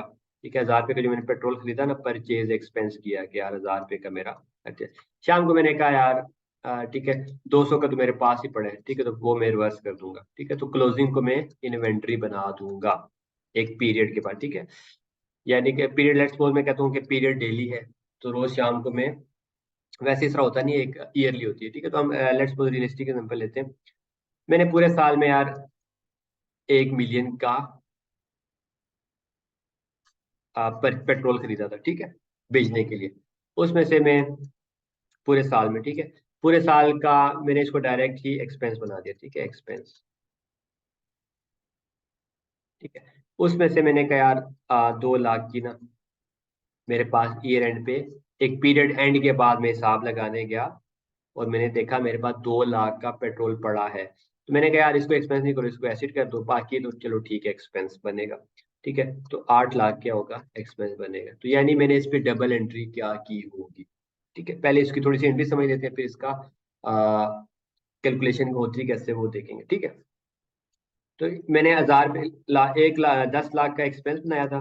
ठीक है, फिर 2 लाख मैंने कहा ये एक्सपेंस नहीं है एसिड है, तो ये रिवर्स हो जाएगा। ठीक है, तो पहली एंट्री क्या हुई, फर्स्ट एंट्री। ठीक है, हम अकाउंटेंट्स है तो हमने जनरल एंट्रीज पे ग्रिप रखनी है। ठीक है, तो पहली एंट्री क्या होगी, परचेज एक्सपेंस डेबिट। ठीक है, 1 मिलियन से टू कैश में, लेट्स सपोज कैश में खरीद दिया था, कैश क्रेडिट 1 मिलियन। ठीक है, फिर मैंने कहा अच्छा यार ये आखिरी दिन मेरे पास इन्वेंट्री पड़ी है, साथ है तो मैंने हिसाब नहीं लगाया था, आखिरी दिन मैंने गेहूं इन्वेंट्री देखी है, ठीक है, उसको हम क्या कहते हैं, एक वर्ड होता है फिजिकल काउंट। कि आप क्या करते हो, ठीक है, अभी चलें आप यहाँ पे बात क्लियर कर लेते हैं इसको, कि आप क्या करते हैं कि फिजिकल काउंट आखिरी दिन जाके गोदाम में या जिधर भी आपका माल पड़ा हुआ है वहां पे आप जाके गिन लेते हैं, फिजिकली जा फिजिकल काउंट कर लेते हैं, ठीक है। पेट्रोल है तो उसको लीटर में नाप लेते हैं कि यार कितना पड़ा हुआ है, ठीक है। वो टेक्निक्स क्या होती है, वो ऑब्वियसली हमारे सिलेबस का पार्ट तो नहीं है, ठीक है। तो जब इंशाल्लाह आप ऑडिट फर्म में जाएंगे तो हम ईयर एंड पे जाते हैं हमेशा स्टॉक काउंट करने के लिए, ठीक है, तो उस वक्त आपको सिखा दी जाएंगी, ठीक है। तो फिजिकल काउंट करने मैंने कहा यार अच्छा 2 लाख वाला 2 लाख लीटर पेट्रोल जो कि 2 लाख का था जितना भी था वो अभी तक पड़ा हुआ है, तो उसको मैंने वैसे ही एक्सपेंस किया, तो आखिरी दिन उसको मैं इन्वेंट्री बना देता हूँ। मैं कहता यार वो एक्सपेंस नहीं है, तो एक्सपेंस जो मैंने बनाया था उसको अब रिवर्स करना है, तो एक्सपेंस कम करना है तो क्या होगा, परचेजेस क्रेडिट, ठीक है, 2 लाख से। मैंने कहा यार ये खर्चा नहीं बल्कि ये इन्वेंट्री, तो इन्वेंट्री डेबिट 2 लाख से, ठीक है। तो ये क्या हुई एंट्री, आखिरी दिन पीरियड एंड पर, पूरे साल मैंने उसको छेड़ा नहीं, ठीक है। तो इसमें कोई मसला, हम क्या करते हैं साथ साथ एक्सपेंस रिकॉर्ड करते जाते हैं, आखिरी दिन बैठ के फिजिकल काउंट देख लेते हैं यार जो चीजें नहीं बिकी वो इन्वेंट्री आपको अगले साल बिक जाएंगी, ठीक है। इन्वेंट्री क्या हमारी एसिड है, करंट एसिड, ठीक है, अगले साल बिक जाएगी बस, ठीक है। ये एंट्री रिकॉर्ड कर दी, तो ये हो जाएगा पीरियोडिक इन्वेंट्री का सिस्टम, ठीक है। आई होप यहाँ तक कोई इशू नहीं है, ठीक है। उसके मुकाबले में परपेचुअल में क्या होता है, ठीक है, आप देखिएगा रिजल्ट सेम आएंगे, कि यही मिसाल लेता हूँ मैं, ठीक है। मैंने पेट्रोल लिया और अगर मैं परपेचुअल सिस्टम करता हूँ तो पहली एंट्री में क्या करूंगा, inventory debit, inventory debit 1 million से, ठीक है, और कैश क्रेडिट 1 मिलियन से, मैंने 1 लाख, पहले इन्वेंट्री, फिर जो मेरी साथ साथ बिकती जाएगी, ठीक है, मेरी अब 8 लाख की इन्वेंट्री बिक गई, ठीक है। लेट्स सपोज 3 हिस्सों में, सिंपलिसिटी के लिए कहते हैं एक हिस्से में बिके, ठीक है। तो मैं क्या करूंगा, अच्छा जो बिक गई है तो वो क्या हो जाएगी, एक्सपेंस बन जाएगी, ठीक है। तो कॉस्ट ऑफ सेल्स, ठीक है, एक्सपेंस डेबिट, ठीक है, टू इन्वेंट्री क्रेडिट, 8 लाख की इन्वेंट्री बिक चुकी है,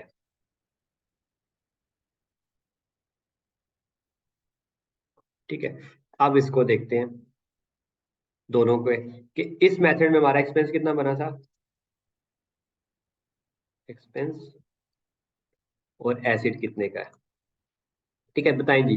इस मेथड में हमने पहले 10 लाख एक्सपेंस रिकॉर्ड किया था, फिर 2 का हमने रिवर्स किया था, तो हमारा एक्सपेंस कितना बना, 8 लाख का, और एसिड हमारा 2 लाख का, ठीक है, 2 लाख की इन्वेंट्री रहेगी, ठीक है। और इस मेथड में हमने 10 लाख की पहले इन्वेंट्री एसिड रिकॉर्ड किया था, फिर उसमें से एसिड 8 लाख से कम किया कि 8 लाख का बेच है तो 2 लाख का रह जाएगा, ठीक है। तो एसिड कितने का रह जाएगा, 10 लाख का डेबिट था, 8 लाख का क्रेडिट हुआ, तो नेट में 2 लाख का रह गया, और एक्सपेंस 8 लाख का, कि 8 लाख का पेज पेज ये एक्सपेंस बन गया, ठीक है। तो एक्सपेंस 8 लाख, ठीक है। तो देखें, आप देख सकते हैं कि रिजल्ट्स बिल्कुल सेम है, सिर्फ मेथड तरीका एक और फर्क है। क्या, पीरियोडिक में कहते हैं यार आप शुरू में एक्सपेंस कर दो बस, ठीक है, आखिरी दिन आप देख लेना जितना आपको पड़ा है उसको एसिड बना देना, ठीक है। साथ साथ इन्वेंट्री के रिकॉर्ड मेंटेन्स नहीं किए जाते, ठीक है, साथ साथ इन्वेंट्री के नो, ठीक है, no inventory record is maintained, ठीक है, साथ साथ कोई इन्वेंट्री का रिकॉर्ड नहीं, बस जो आया सामान एक्सपेंस कर दिया, हाँ कोई बच गया तो एसिड बना लेंगे, ना बचा तो बस ठीक है, वैसे भी उसने एक्सपेंस ही बनना था, ठीक है। तो ये की पॉइंट है, no inventory record is maintained, तो इन्वेंट्री रिकॉर्ड मेंटेन नहीं किया जाता। जबकि उसके मुकाबले में परपेचुअल है, परपेचुअल में हमने क्या कहा, साथ साथ इन्वेंट्री रिकॉर्ड मेंटेन किया जाता है, ठीक है, साथ साथ, ये कहाँ पे गया, ठीक है, ये साथ साथ इन्वेंट्री का रिकॉर्ड मेंटेन किया जाता है, ठीक है। अपडेट किया हर ट्रांजैक्शन पे, परचेज की तब अपडेट करना है, सेल की तब अपडेट करना है, जो भी काम किया साथ साथ उसको, इन्वेंट्री मजीद खरीदी तो इन्वेंट्री डेबिट पेबल क्रेडिट, फिर मजीद खरीदी इन्वेंट्री डेबिट पेबल क्रेडिट, बेच दी तो inventory credit cost of sales debit, फिर बेची तो inventory credit cost of sales debit, ठीक है। यानी कि साथ साथ आपने रिकॉर्ड मेंटेन करना है, ठीक है। तो दोनों में फर्क समझ आ गया, पीरियोडिक पीरियड एंड मतलब साल के आखिरी दिन बैठ के हम करते हैं कोई खाता या अकाउंट या कोई चीज मेंटेन नहीं कर रहे होते इन्वेंट्री की, ठीक है। जबकि उसके मुकाबले में परपेचुअल है, साथ साथ हम हर चीज रिकॉर्ड मेंटेन कर रहे होते हैं, ठीक है। तो अब परपेचुअल पे साथ साथ कैसे कर रहे होते हैं मेंटेन, ठीक है, इसको एक एग्जांपल के जरिए समझ लेते हैं ताकि कॉन्सेप्ट क्लियर हो जाए। ठीक है। ठीक है, ये तो इसका था मेथड। ठीक है, मेथड था रिकॉर्ड कैसे करना है। ठीक है, अब रिकॉर्ड किस पर करना है, ठीक है, कॉस्ट। ठीक है, अब कॉस्टिंग का भी हम साथ में थोड़ा सा समझ लेते हैं और फिर इसका एक कंबाइंड क्वेश्चन करेंगे तो ये पूरा कॉन्सेप्ट इंशाल्लाह क्लियर हो जाएगा। ठीक। ठीक है, कॉस्ट फार्मूलाज के बारे में, कॉस्ट के फार्मूलाज के बारे में। ठीक है, दो ब्रॉड कैटेगरीज जो हमारी बुक में लिखी है, स्टैंडर्ड से ही लिखी हुई है। ठीक है, एक है कि देखें कोई स्पेसिफिक प्रोडक्ट है। ठीक है, स्पेसिफिक प्रोडक्ट बोले या नॉन इंटरचेंजेबल।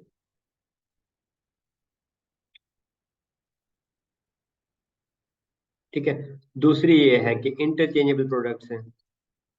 इंटरचेंजेबल मतलब इंटरचेंजी, ठीक है, इंटरचेंजेबल्स। ठीक है, इंटरचेंजेबल्स क्या होती है, जो आपस में चेंज कर सकते हैं। ठीक है, जैसे अगर आप दुकानदार के पास जाएं तो लेज का पैकेट, ठीक है, 50 वाला जो लेज है, 50 रुपीज। ठीक है, वो 10 15 20 पैकेट पड़े हैं। ठीक है, आप जो उनसा मर्जी उठा लें। ठीक है, उस पर कोई मसला नहीं हो सकता। ठीक है, इंटरचेंजेबल। ठीक है, इसी तरह आप एक ही कंपनी के पेन पड़े हैं। ठीक है, पेन लेने के एक ही कंपनी के पेन पड़े हैं। ठीक है, लेट्स सपोज डॉलर के सारे पेन पड़े हैं।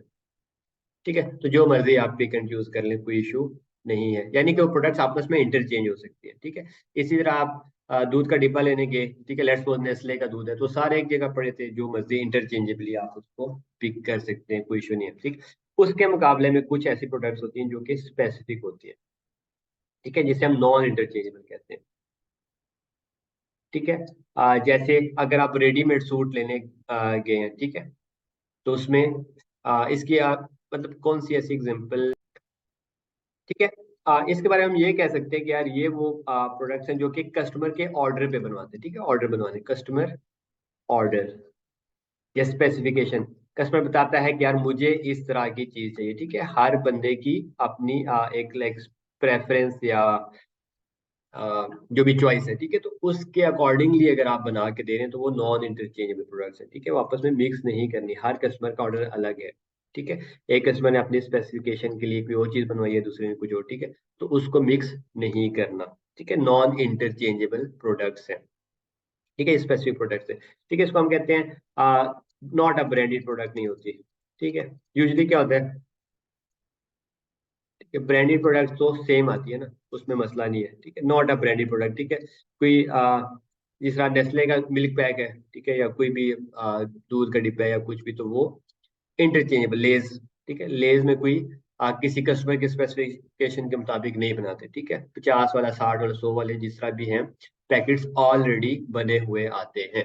ठीक है, तो यूजली क्या होता है, specific products are non branded products. ठीक है, तो इनकी कॉस्टिंग कैसे होती है, जॉब ऑर्डर कॉस्टिंग। इनकी हम कीमत कैसे निकालते हैं, जॉब ऑर्डर कॉस्टिंग। ठीक है, कि कस्टमर ने जो ऑर्डर दिया, ठीक है, उस पर जितना खर्चा आया ना, वो सारा उसी का हिस्सा बन जाता है। ठीक है, लेट्स सपोज मैं एक कस्टमर और मैंने जाके कहा कि यार मुझे इस तरह की एक लेट्स सपोज अलमारी बना के दे। ठीक है, या कोई भी सोफा सेट बना के अपनी स्पेसिफिकेशन के मुताबिक। ठीक है, तो जो भी मेरे घर की स्पेस थी उसके अकॉर्डिंगली बनवाया। ठीक है, तो वो जॉब आर्ट। ठीक है, तो अब उस पे जितना भी उनका खर्चा आएगा ना। ठीक है, लेट्स सपोज हम बिजनेस है। ठीक है, हम अपनी बात करते हैं। हमें एक कस्टमर ने कहा यार मुझे इस तरह की प्रोडक्ट चाहिए। ठीक है, हमने कहा ठीक है बन जाएगी, तो उस पे जितना भी हमारा खर्चा आएगा ना, वो सारा उसी को एलोकेट हो जाएगा, उसी की कॉस्ट बना देंगे। ठीक है, जॉब ऑर्डर कॉस्टिंग ये आप इंशाल्लाह कॉस्ट के सब्जेक्ट में कैफ के अंदर पढ़ लेंगे। ठीक है, फॉर द टाइम बिंग ये है कि दो तरह के प्रोडक्ट्स हैं, स्पेसिफिक और या नॉन इंटरचेंजेबल। दूसरी क्या है, इंटरचेंजेबल, जो आप इसमें चेंज होती है। ठीक है, इंटरचेंजेबल प्रोडक्ट यूजली क्या होती हैं, ब्रांडेड प्रोडक्ट्स होती हैं। ठीक है, जिस तरह लेज, पेप्सी, ये सारी जो मैंने एग्जांपल्स आपको दी के जो मर्जी जाके आप उठा लें। ठीक है, सेम है, इंटरचेंजेबल कर सकते हैं। सो नॉन इंटरचेंजेबल की काउंटिंग हमारे उसमें नहीं है। ठीक है, हमारे सिलेबस में नहीं है। ठीक है, ये कॉस्ट के सिलेबस में है। ठीक है, हमारे सिलेबस से आउट है। ठीक है, कि जो स्पेसिफिक कस्टमर बनाते हैं उसकी कॉस्टिंग कैसे करते हैं, जो सारा खर्चा आया वो उसी को कहते हैं यार तुम्हारे इस ऑर्डर पे इतना खर्चा है तो ये कीमत है चीज की। हमने हमारे जो आईटीआई के लेवल पे सिलेबस में है जिसकी अकाउंटिंग हमने करनी है वो इंटरचेंजेबल प्रोडक्ट ब्रांडेड, ठीक है। तो इसमें स्टैंडर्ड कहता है दो तरीके हैं, एक है FIFO, दूसरी है वैक, ठीक है या। अच्छा इसके आप पहले एब्रीविएशन कर, वैक फाइफो कहते हैं फर्स्ट इन फर्स्ट आउट, ठीक है। ये एक आ, ठीक है पॉलिसी है, ठीक है, कि आपकी क्या पॉलिसी है कि आप किस तरह मेजर करते हो, ठीक है, फर्स्ट इन फर्स्ट आउट पे, यानी कि जो मेरे पास सामान पहले आएगा वो पहले जाएगा, ठीक है, फर्स्ट इन फर्स्ट आउट, ठीक है। जो मैंने सेल किया वो कौन सा सेल किया, जो सबसे पहले लिया था, फिर उसके बाद कौन सा सेल करूंगा, जो उसके बाद लिया, फिर उसके बाद कौन सा सेल करूंगा, जो उससे, ठीक है, तो सबसे आखिर में कौन सा सेल करूंगा, जो सबसे आखिर में लिया, ठीक है।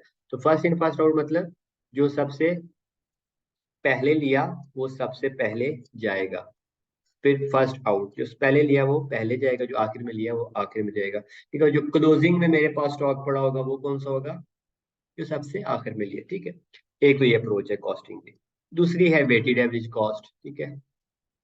इसको वैक को मतलब कहते हैं वेटेड एवरेज कॉस्ट, ठीक है, वैक के वेटेड एवरेज कॉस्ट का मतलब ये है कि आपने क्या करना है कि हर दफा, ठीक है, जो भी आप परचेज करेंगे ना उस पे आपने कॉस्ट अपडेट कर देनी है। ये कैसे करनी है, ठीक है, ये अभी हम एक इलिस्ट्रेशन के जरिए समझ लेते हैं, ठीक है। एक फर्जी तौर पे एक मिसाल क्रिएट करता हूँ और समझ लेते हैं, ठीक है। वेटेड एवरेज कॉस्ट, ठीक है, या इसको हम एवरेज वेटेड भी कहते हैं, एवको एवरेज वेटेड कॉस्टिंग, कि कोई भी नाम है, काम यही है, ठीक है, कि वेटेड एवरेज एक चीज के मुख्तलिफ नाम है कि आपने वेटेड एवरेज निकालना है कि किस कीमत पर चीजें मेरे पास पड़ी हुई हैं, ठीक है। सो एक मिसाल क्रिएट करता हूँ आपके सामने, ठीक है, बड़े ध्यान से देखनी है, ठीक है, ये समझ आ गई तो आप पर्पज हमारा कंप्लीट हो जाएगा इंशाल्लाह, ठीक है। मिसाल क्या है, मिसाल है ट्रेडर की, क्योंकि अभी तक हम ट्रेडिंग की बातें करें। ट्रेडर है एक बात, दूसरी बात वो कौन सा सिस्टम यूज कर रहा है, परपेचुअल इन्वेंट्री का सिस्टम यूज कर रहा है, परपेचुअल। तीसरी बात है उसने फाइफो मेथड यूज किया कॉस्टिंग के लिए, ठीक है, परपेचुअल सिस्टम, ठीक है, ऑफ रिकॉर्डिंग, ठीक है, और first in first out method use कर रहा है कॉस्टिंग के लिए, ठीक है। कॉस्टिंग के लिए वो कहते हैं यार फर्स्ट इन वाली फर्स्ट और फर्स्ट इन फर्स्ट आउट हो गया, ठीक है। तो ये इस बेसिस पे मैं एक मिसाल बनाने लगा हूं, ठीक है, आपके सामने। ट्रेडर है, ठीक है, यानी बनी बनाई चीजें लेके बेचता है। दूसरा परपेचुअल सिस्टम मेंटेन किया, परपेचुअल सिस्टम मतलब हर ट्रांजैक्शन पे वो क्या करेगा, रिकॉर्ड अपडेट करेगा, ठीक है, परपेचुअल में हर ट्रांजैक्शन पे वो रिकॉर्ड अपडेट करेगा। और फाइफो मेथड है यानी फर्स्ट इन फर्स्ट आउट, ठीक है। ये तीन बातें ध्यान में रखते हुए एक छोटी सी मिसाल बनाते हैं, ठीक है। नंबर वन, मैंने कहा यार अच्छा साल जब स्टार्ट हुआ ना 1 जनवरी 2022, ठीक है, उसके बाद ओपनिंग स्टॉक था। ओपनिंग स्टॉक क्या होता है, जो साल के शुरू में पहले दिन पड़ा होता है, ठीक है, जो कि पिछले साल का क्लोजिंग स्टॉक होता है, ठीक है। होती है ना, सारी चीजें तो नहीं बिक जाती, कुछ चीजें सामान रात को 12 बजे पड़ी है, बस नया साल स्टार्ट हुआ तो वो पुराना हम खाता क्लोज करते हैं पहले, ठीक है। क्लोजिंग से फिर अगले दिन नया अकाउंट में आ जाते हैं, ठीक है। पिछले साल का क्लोजिंग इस साल का ओपनिंग बन जाता है, ठीक है। तो मैं कहता हूँ यार ओपनिंग स्टॉक मेरे पास पड़ा था भाई साहब 10, ठीक है, यूनिट्स की, या क्वांटिटी भी कह लें, यूनिट्स क्वांटिटी रेट और अमाउंट, कि 10 यूनिट्स पड़ी थी मेरे पास 20 रुपए के हिसाब से 200, ठीक है। फिर मैंने परचेज की, ठीक है, 31 मार्च को जाके मैंने 2022 को दोबारा परचेज की, परचेजेस डेबिट, मैंने क्या ली 20 यूनिट ली और 30 रुपए के हिसाब से 600। फिर मैंने 1 अप्रैल को फिर परचेज की, ठीक है, 15 यूनिट्स ली, लेट्स सपोज 40 के हिसाब से, ठीक है, या 20 यूनिट्स ली दोबारा 40 के हिसाब से, ठीक है, 800, ठीक है। फिर मैंने 1 मई को सेल की, ठीक है, लेट्स सपोज 20 यूनिट्स, ठीक है, 100 रुपए के हिसाब से सेल की, ठीक है, 100 नहीं, 100 तो बताता हो गया, इसको 50 कर लेते हैं, ठीक है, ताकि मिसाल ऐसी बनाए ताकि चीज हमें समझ आ जाए कॉन्सेप्ट के। 50 के हिसाब से सेल की तो 20 पंजे 100, ठीक है। फिर मैंने कहा जी 1 मई गुजर गया, जून 2022 को दोबारा मैंने परचेज की 10 यूनिट्स 35 रुपए के हिसाब से 350। और फिर अ, साल का आखिर आ गया और मैंने और कुछ भी नहीं किया। फिर मैंने किया जी 31 लेट्स सपोज 1 दिसंबर को दोबारा मैंने सेल की हैं कितनी यूनिट्स, 10, ठीक है, 10 यूनिट बेची हैं। फिर 50 के हिसाब से 500 की बेची है, ठीक है। और एक और थोड़ी सी डाल लेते हैं इसमें ताकि 2 और डाल लेते हैं, ठीक है। 5 दिसंबर को फिर मैंने दोबारा क्या की, दोबारा सेल की, ठीक है। अब की बार मैंने सेल की है जी 30 यूनिट्स, ठीक है, 30 नहीं, अब की बारी मैंने बना लेते हैं जी 10, ठीक है, दोबारा 10 यूनिट सेल की, ठीक है, दोबारा 10 यूनिट, इस दफा 55 रुपये का रेट था, 550। और मैंने 6 दिसंबर को मतलब इसको फिर दोबारा परचेज की है 10 यूनिट्स, जो कि 40 के हिसाब से 400 की, ठीक है। अब आप लोग मुझे बताएं कि क्लोजिंग स्टॉक, ठीक है, रिक्वायरमेंट क्या है क्वेश्चन। रिक्वायरमेंट ये कि क्लोजिंग स्टॉक, ठीक है, क्लोजिंग स्टॉक कितने का पड़ा है, ठीक है, क्लोजिंग स्टॉक की मुझे क्वांटिटी बताएं और साथ में वैल्यू बताएं, ठीक है। अजम्पशंस क्या लेनी है हमने, 3, क्या कि हम ट्रेडर हैं, दूसरा परपेचुअल सिस्टम यूज कर रहे हैं कि हर रिकॉर्ड के ट्रांजैक्शन के साथ रिकॉर्ड अपडेट करना है, और तीसरा FIFO first in first out method use करना है। उसके अकॉर्डिंगली हमने एक कार्ड मेंटेन करना है, ठीक है। और आप मुझे बस क्लोजिंग स्टॉक की वैल्यू बताएं, ठीक है।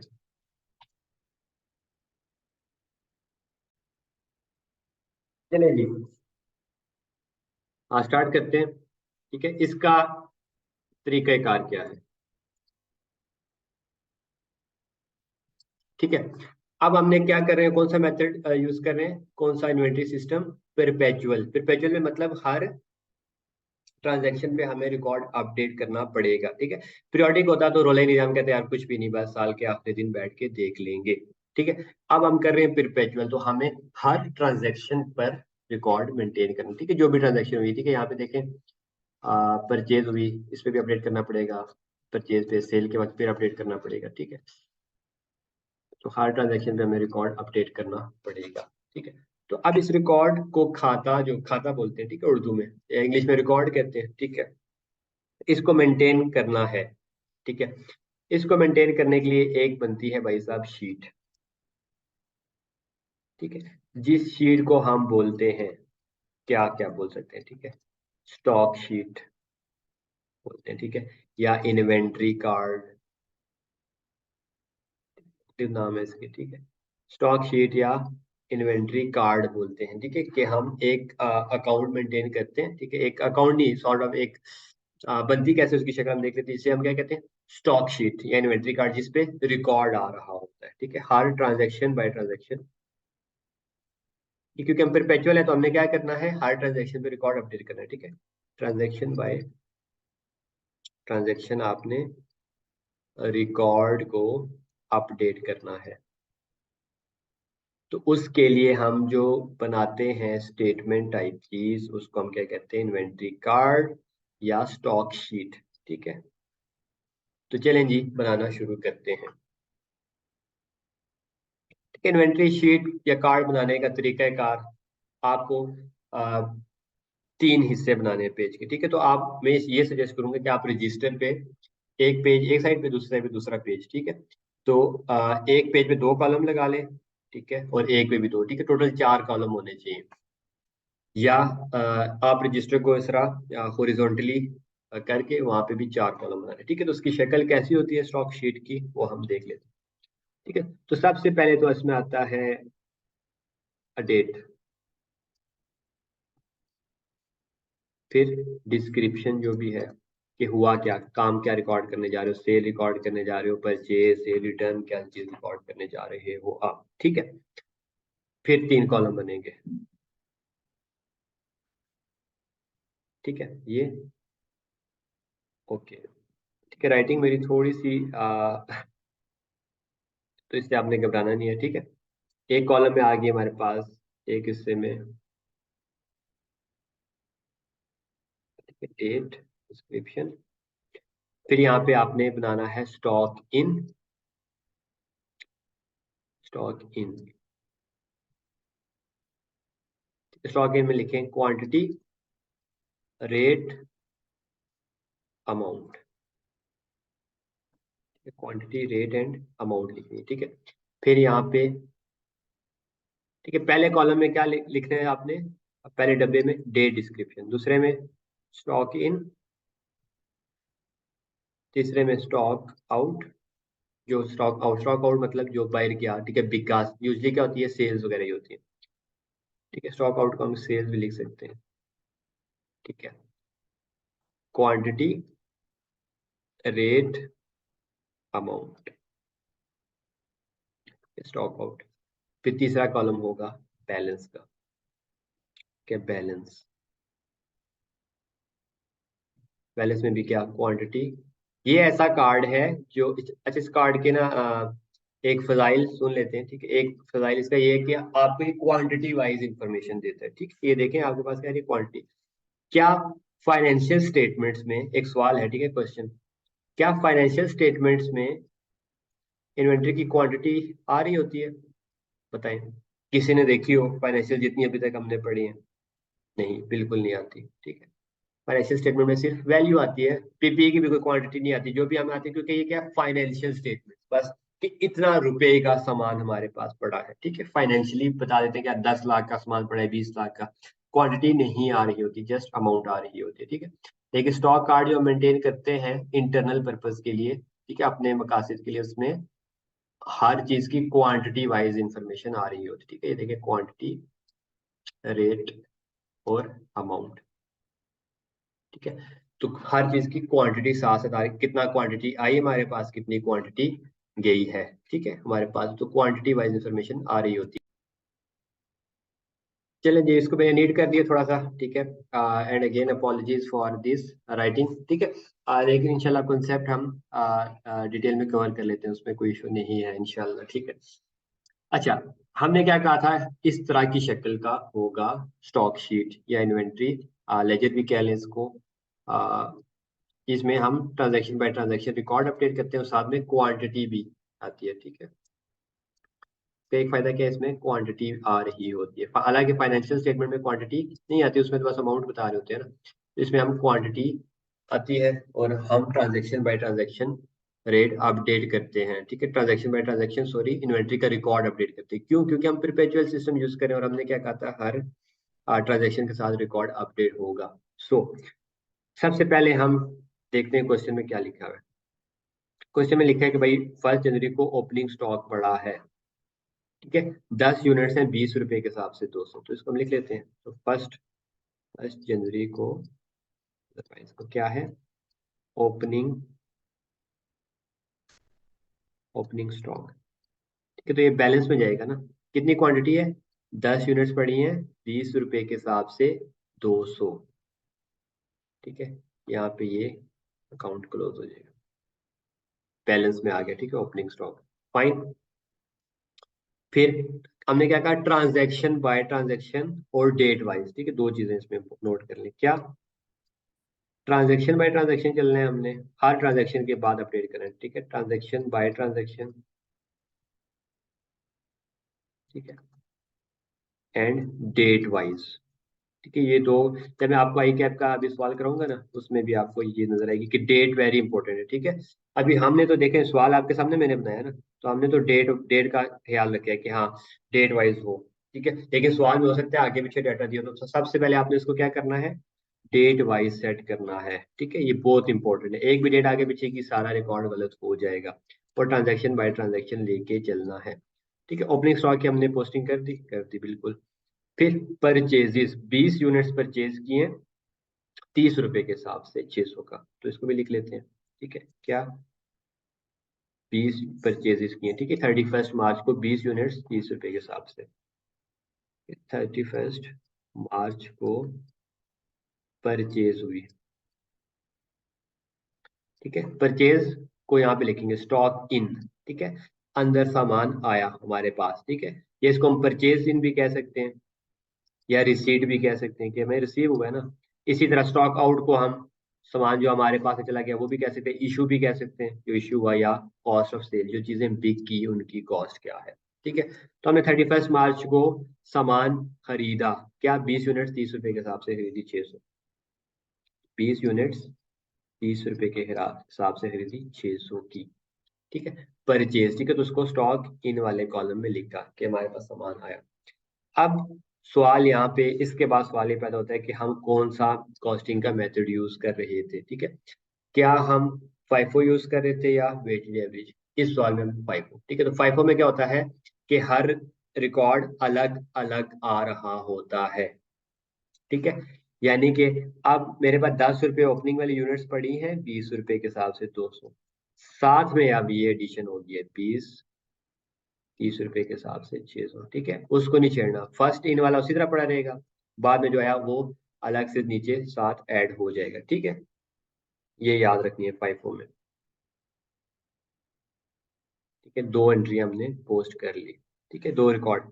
फिर 1 अप्रैल को फिर मैंने क्या किया, ये देखें, परचेज की 20 यूनिट्स की परचेज 40 रुपए के हिसाब से, ठीक है। तो रिकॉर्ड कर लेते हैं, कहाँ पे रिकॉर्ड होगी परचेज, परचेज इन या स्टॉक इन वाले कॉलम में 1 अप्रैल को। फिर मैंने क्या की, परचेज, ठीक है। फिर 20 यूनिट्स 40 के हिसाब से कितनी, 800 बनी। तो अब मेरा रिकॉर्ड क्या होगा, फर्स्ट इन फर्स्ट आउट में क्या करना था, हर चीज को अलग रखना। 10 रुपए वाली 10 यूनिट्स 20 रुपए के हिसाब से 200 की पड़ी है, ठीक है, बिल्कुल। फिर 20 खरीदी थी 30 के हिसाब से, वो भी पड़ी है 600। फिर अब हमने 20 मजीद लिए 40 के हिसाब से, ठीक है, तो 800 हो जाएंगे। ऐसे आपने हर परचेज को अलग अलग लिखना है, ठीक है। क्यों अलग अलग लिखना है, इसके पीछे एक छोटी सी लॉजिक है, वो भी जब सेल के ट्रांजैक्शन आती है तो हमें पता चल जाएगा, ठीक है। यहाँ तक हमने पे। फिर आ गया भाई साहब, ये 1 मई को आपने सेल की है, ठीक है, 20 यूनिट्स की। अब इसके बारे में बताएं क्या करेंगे। 1 मई को 20 यूनिट सेल की है, ठीक है, 1 मई को सेल की है 20 यूनिट। सबसे पहले तो सेल रिकॉर्ड कहाँ पे होगी, इस कॉलम में, ठीक है, यहाँ पर, ठीक है, क्योंकि स्टॉक आउट हो रहा है ना, सामान जा रहा है, यहाँ पे आएगी। आपने 20 यूनिट्स बेची हैं, ठीक है। तो सवाल ये है कि हमारे पास हमने क्या कहा था, एग्री किया हुआ है कि भाई साहब फर्स्ट इन फर्स्ट आउट, पहले वही बेचेंगे जो पहले बिकी होंगी, ठीक है, जो पहले ली थी, ठीक है, जो पहले ली थी वही पहले बेची। तो क्या हमने पहली दफा 20 यूनिट्स ली थी, नहीं, बल्कि पहले तो 10 ली थी, तो 10 ये यूनिट्स आउट होंगी। फिर, ठीक है, तो सबसे पहले हमारी 10 कौन सी बिकी होंगी, जो सबसे पहले ली थी, ठीक है। सबसे पहले हमने 10 यूनिट्स ली थी 20 के हिसाब से, ठीक है, तो यहाँ पे 20 लिखनी है, 10 200, ठीक है। हाँ, एक बात यहाँ पे याद रखनी है, ये हमेशा सारा रिकॉर्ड किस पे मेंटेन हो रहा होगा, cost per. Selling price is irrelevant here, ठीक है। इसको मैं यहाँ पे सुनहरी रूप में लिखता हूँ, सुनहरी तो नहीं है, ब्लैक वर्ड्स में लिखता हूँ, ठीक है। सेलिंग प्राइस को नहीं देखना, इररेलीवेंट, ठीक है, इररेलीवेंट। जितने की मर्जी चीज बेचो भाई, हमारे पास जिस रेट पे आई थी उसी रेट से निकलेगी यहाँ से, ठीक है। आप 10 वाली चीज 100 की बेचो, 10 वाली चीज 5 की बेचो, मुफ्त में बेचो, 1000 की बेचो, वो उससे रेलिवेंट नहीं है, ठीक है। तो सेलिंग प्राइस इज इररेलीवेंट, ठीक है। इसमें सारा टेबल जो किससे बनता है, हमेशा कॉस्ट से बनेगा, ठीक है। ये बात आपने याद रखनी है। चले अब बैक टू रेड पेन। सो, ठीक है, अब हमने क्या कहा, 20 यूनिट्स बेची है, तो 20 यूनिट्स हमने कहा फर्स्ट इन फर्स्ट आउट पे, यानी कि पहले वही 20 बिकेंगी जो पहले आई थी। पहले हमने कहा यार ये 10 पहले आई थी तो 10 यहाँ से चली जाएंगी, ठीक है, ये देखो ये 10 200 में से, फिर ये 20 ली थी, इस 20 में से 10 जाएंगे, ठीक है, 10 पहले में से चली जाएंगी और 10 मजीद देनी है ना, 20 पूरी करनी है ना, तो 10 पहले में से और 10 मजीद, तो 10 मजीद वाली किस रेट पे ली हुई है, यहाँ से जाएंगी 30 रुपए के हिसाब से, ठीक है।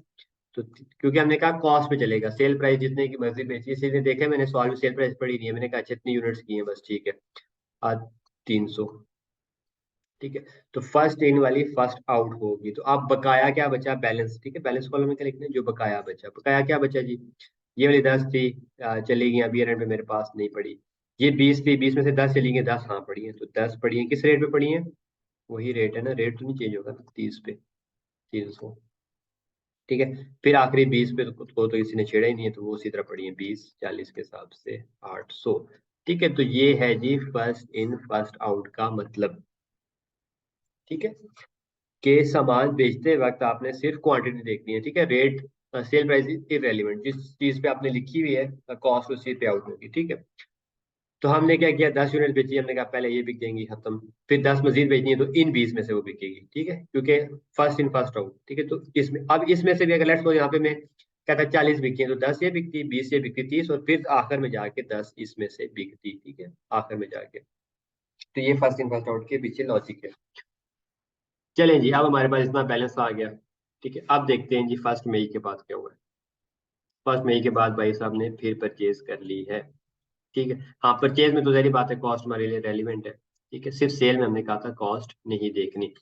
सो परचेज किए 10 यूनिट्स 35 के हिसाब से 1 जून को, फर्स्ट जून 22 को, ठीक है, क्या किया परचेज, परचेज स्टॉक में लिखेंगे 10 यूनिट्स 35 के हिसाब से लिए तो 350। इन्वेंट्री के रिकॉर्ड में पहले वही, जो सबसे पहले जो ऊपर होता है ना उसको पहले छापा मारते, नीचे फिर नहीं लिखते। 10 यूनिट्स पड़ी हैं जी 30 के हिसाब से 300, फिर 20 पड़ी हैं जी 40 के हिसाब से 800, अब मजीद 10 ले लिए, 10 35 के हिसाब से 350, ठीक है। तो अब ये हमारा रिकॉर्ड मेंटेन हो गया, अपडेट हो गया, ठीक है।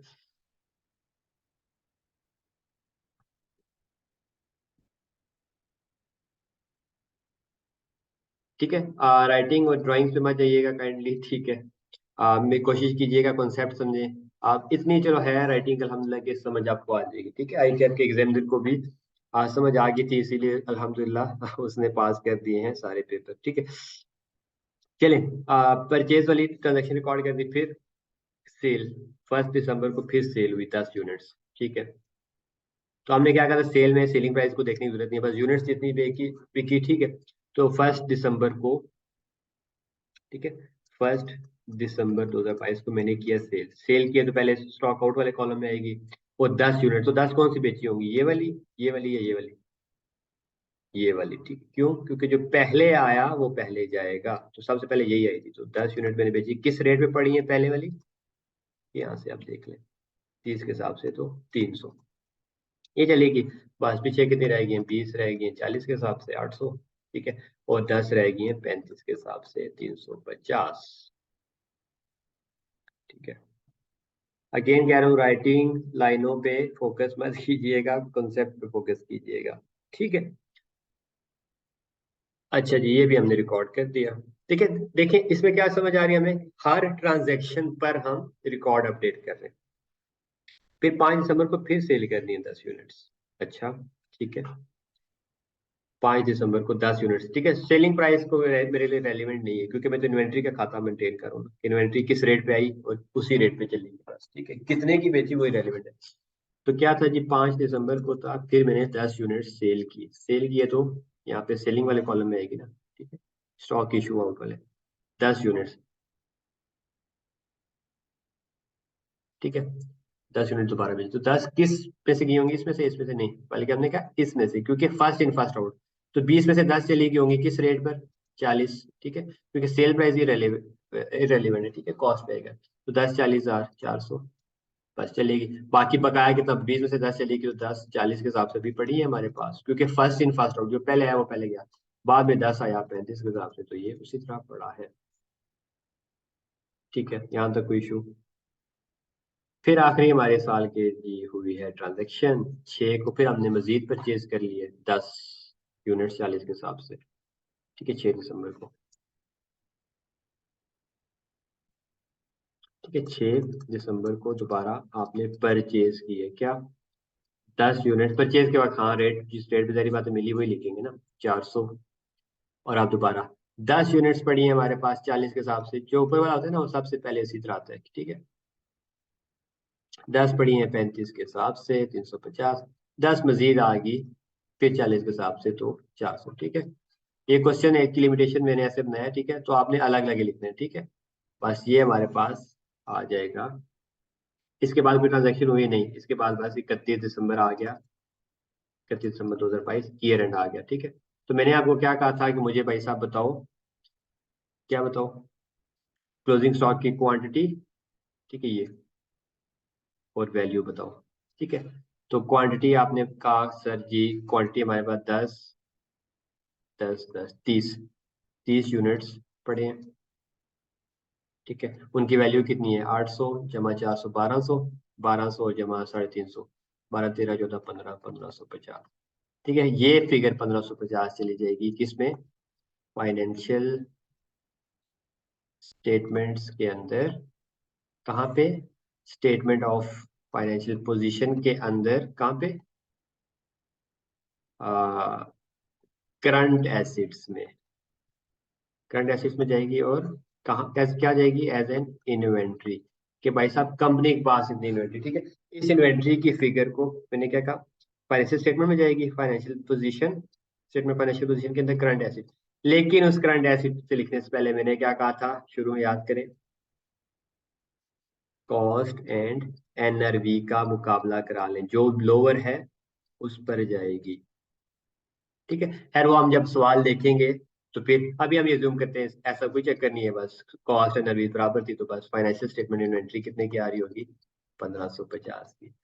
तो लीजिए स्टूडेंट्स, ठीक है, हमने क्या किया, पूरा खाता मेंटेन किया, ठीक है। ओपनिंग पे जितनी भी परचेजेस हुई, फिर सेल्स जितनी भी हुई, ठीक है, और आ, फिर परचेज सेल, हर के वक्त हमने first in first out basis पे रिकॉर्ड मेंटेन किया।